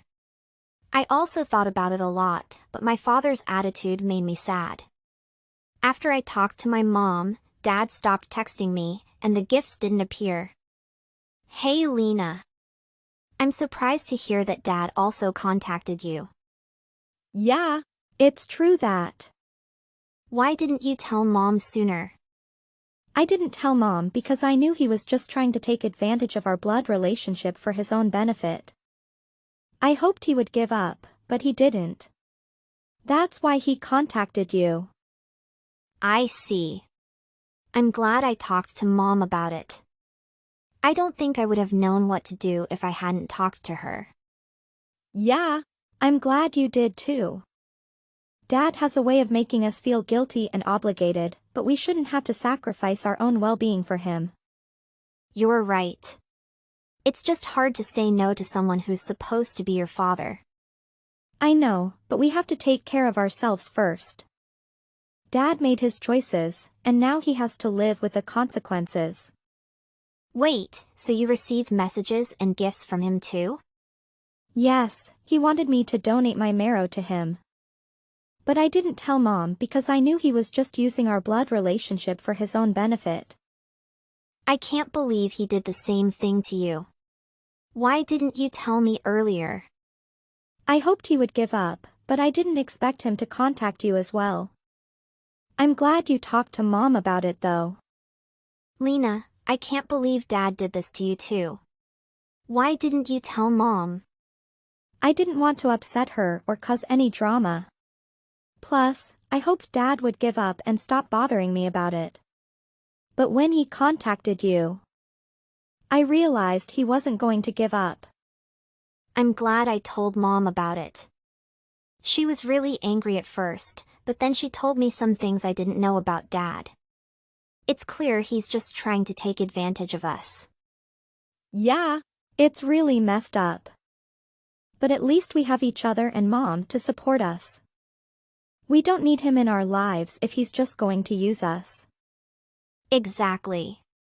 I'm just glad we can talk about this together and support each other through it.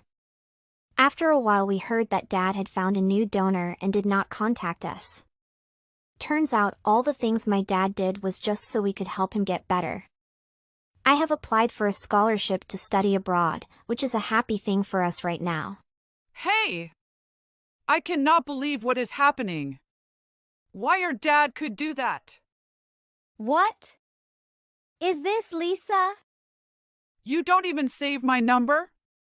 What for? We haven't contacted for years.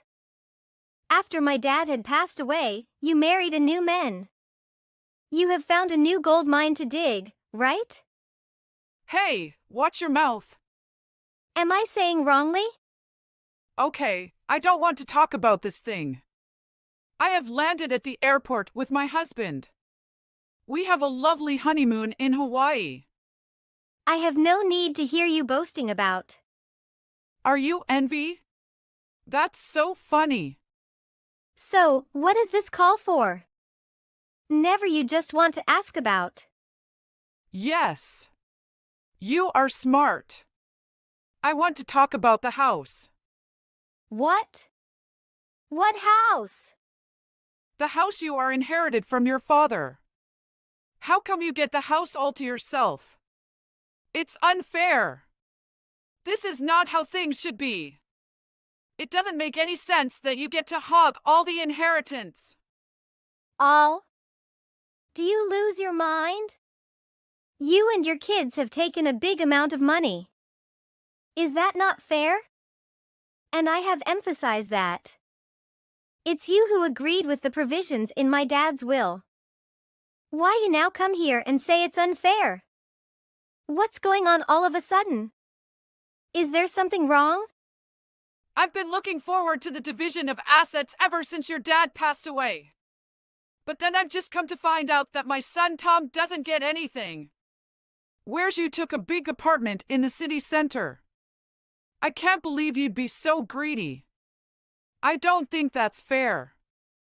You and Tom have been receiving all cash? Nearly 2 million.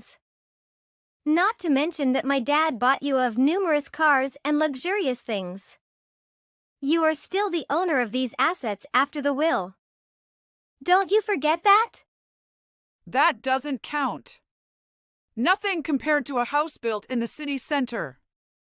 Cars and luxury bags or something else always devalue yearly. But how is the estate? Its price is going up and up. Your apartment's price rockets at 10 million USD at this time. Who called this fair? Not only do I think it's fair, I'm also certain that you are the one who said your total assets weren't worth less than my house. The amount of money that's been given to you during my dad's lifetime is kept on record. Are you being serious right now? Dad broke everything down for me before he passed. It seems to me that you asked him for your kids' educational expenses and the down payment of luxury hobby. With that being said, I don't think you have the right to complain. Okay, but still. I was aware of the exorbitant financial support you were getting from him. But I never desired to be the owner of the house I am living. I mean, I never be aware of the inheritance. Are you kidding me? Listen, Mary! Since you're still single, I'm assuming there are many things you're not familiar with. But it costs a fortune to raise a child. Family-size houses are becoming more and more expensive. If I didn't have the down payment figured out, there's no way for my son to afford it. What? Is that Tom is still single? And you are living with your new rich husband? Why do you need the house so much? No, Mary. Tom is going to get married in late June. Okay, you can spend 2 million buying a house for your son. Ha, no way. That is my money I got from my ex-husband. But my son gets nothing. Wait. Lisa. You have to tell you that. You don't even know the law. What law? I don't care. Both me and my son have the right to get inherited. I have taken my part, but there is nothing for my son. By the law, Tom wasn't eligible to get inherited when my dad passed away. So, at that time you are the one guaranteeing him. The amount of 2 million was for both you and Tom. You have the right to share him a part of money. But there is no way you can force me to give you my house. That is the law. I don't see what the problem is for me to take over my own dad's legacy.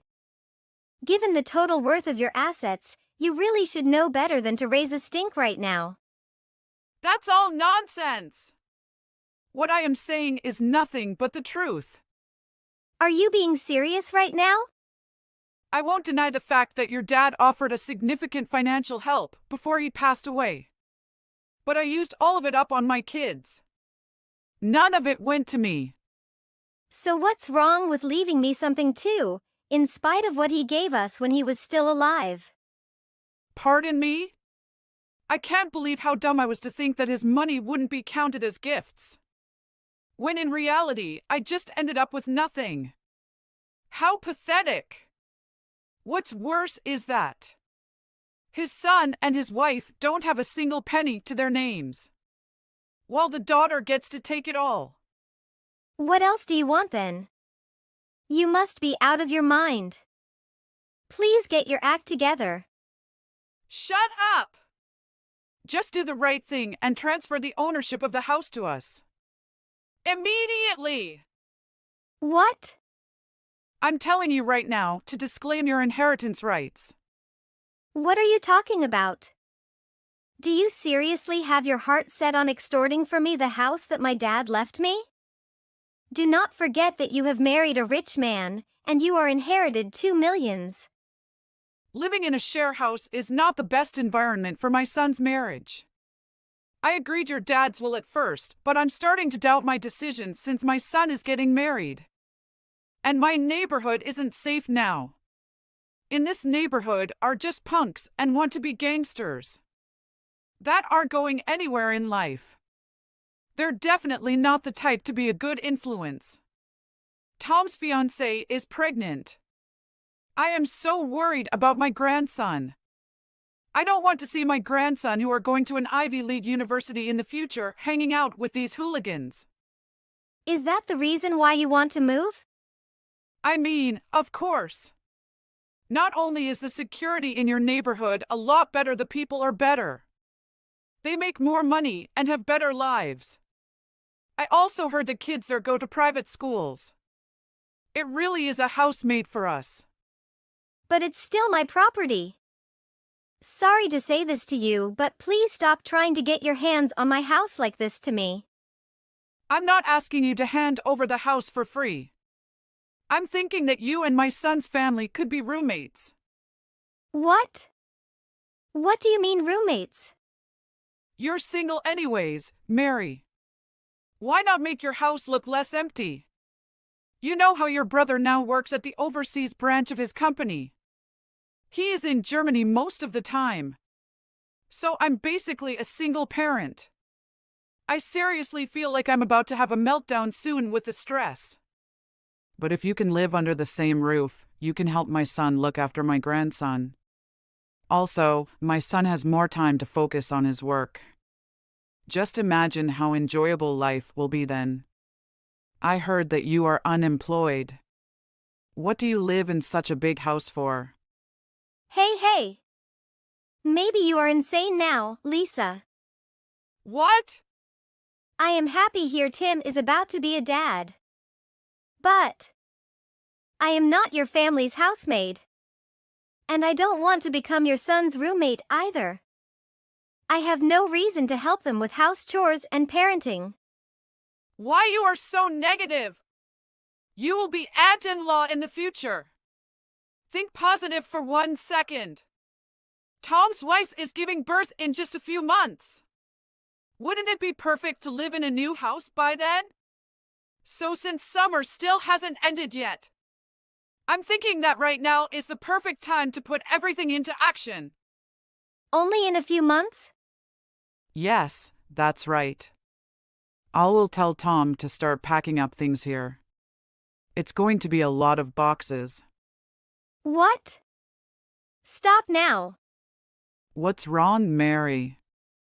I thought you agree with my plan. What? Did I literally say that? I have to tell you something? What's this? I am not unemployed, I am just having a gap time. What's the difference? Just because I am not working and stay at home doesn't mean your son can move in and share the house. Not to mention that I must be a housemaid if I take your deal. You are crossing the line so far, Mary. Never do I let you touch my house's floor.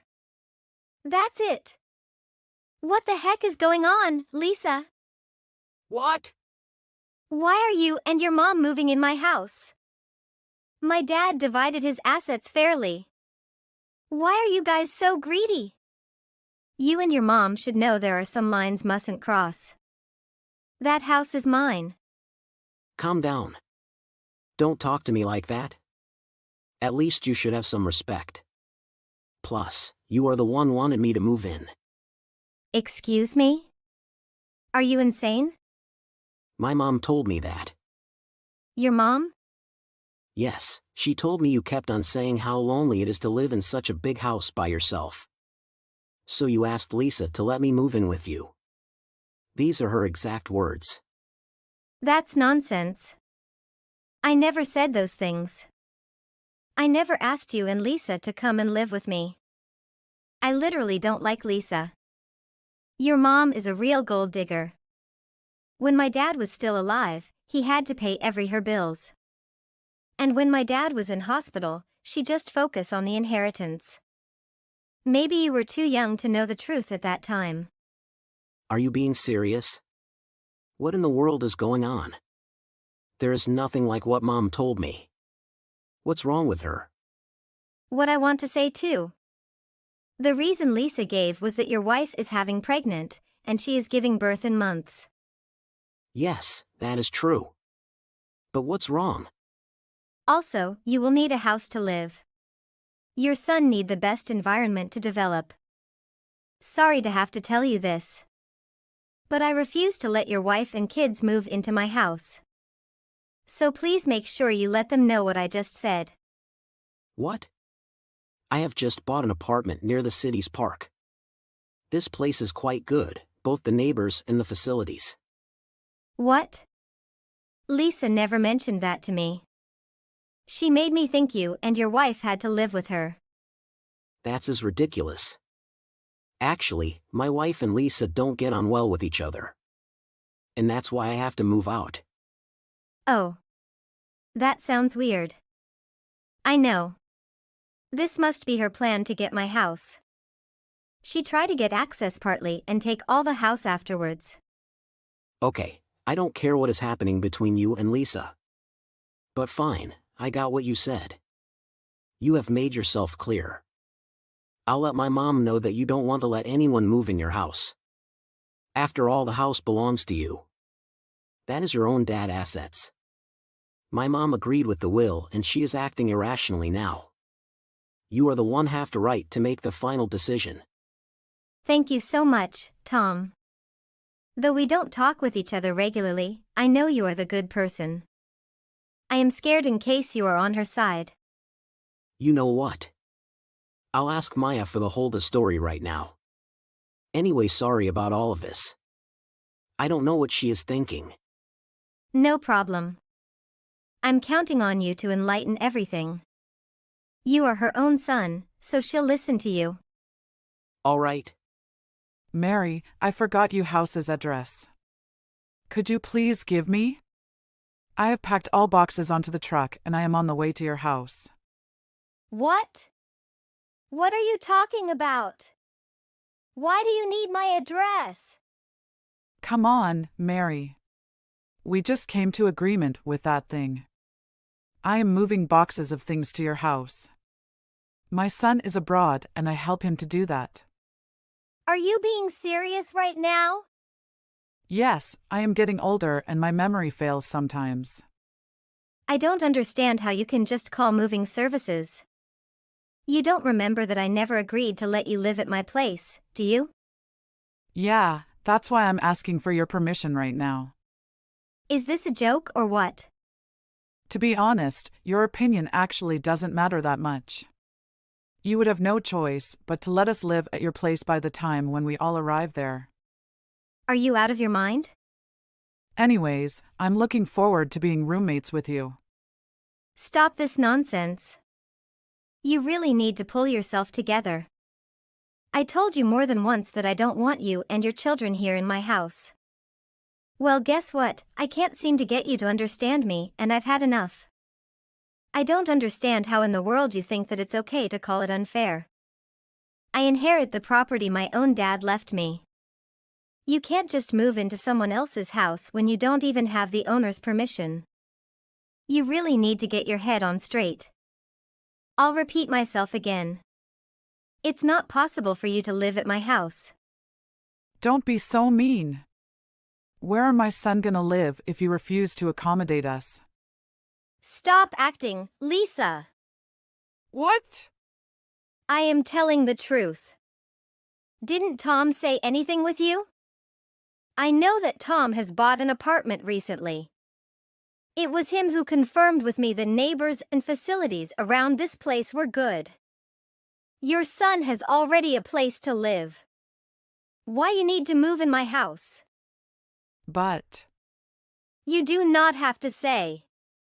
I know everything. My private detective discovered that you are burdening a huge loan. You have gambling so much lately. Why do you know? You do not dare to ask your husband because of the fear that he will kick you out. So you are planning to gradually take over my house, aren't you? And after that, you could sell it to pay out your loan. You hired a detective? Why couldn't I? Your action made me suspicious. Your own son is leaving you. I have all the right and evidence to force you stay out of my house. Wait. Mary. All of these things are karma you have to get. A greedy one never come to happy ending. Bye. My brother Tom immediately moved out the house after that. Subsequently, Lisa was kicked out by her new husband's house too. Her husband discovered her massive loan from gambling. He never want this kind of person in that house, of course. Lisa had nothing to take with her except for clothes. I have heard that Lisa is working for a cleaning company, working night shift cleaning hotel kitchens and bathrooms. She has to pay her bills. What a shame.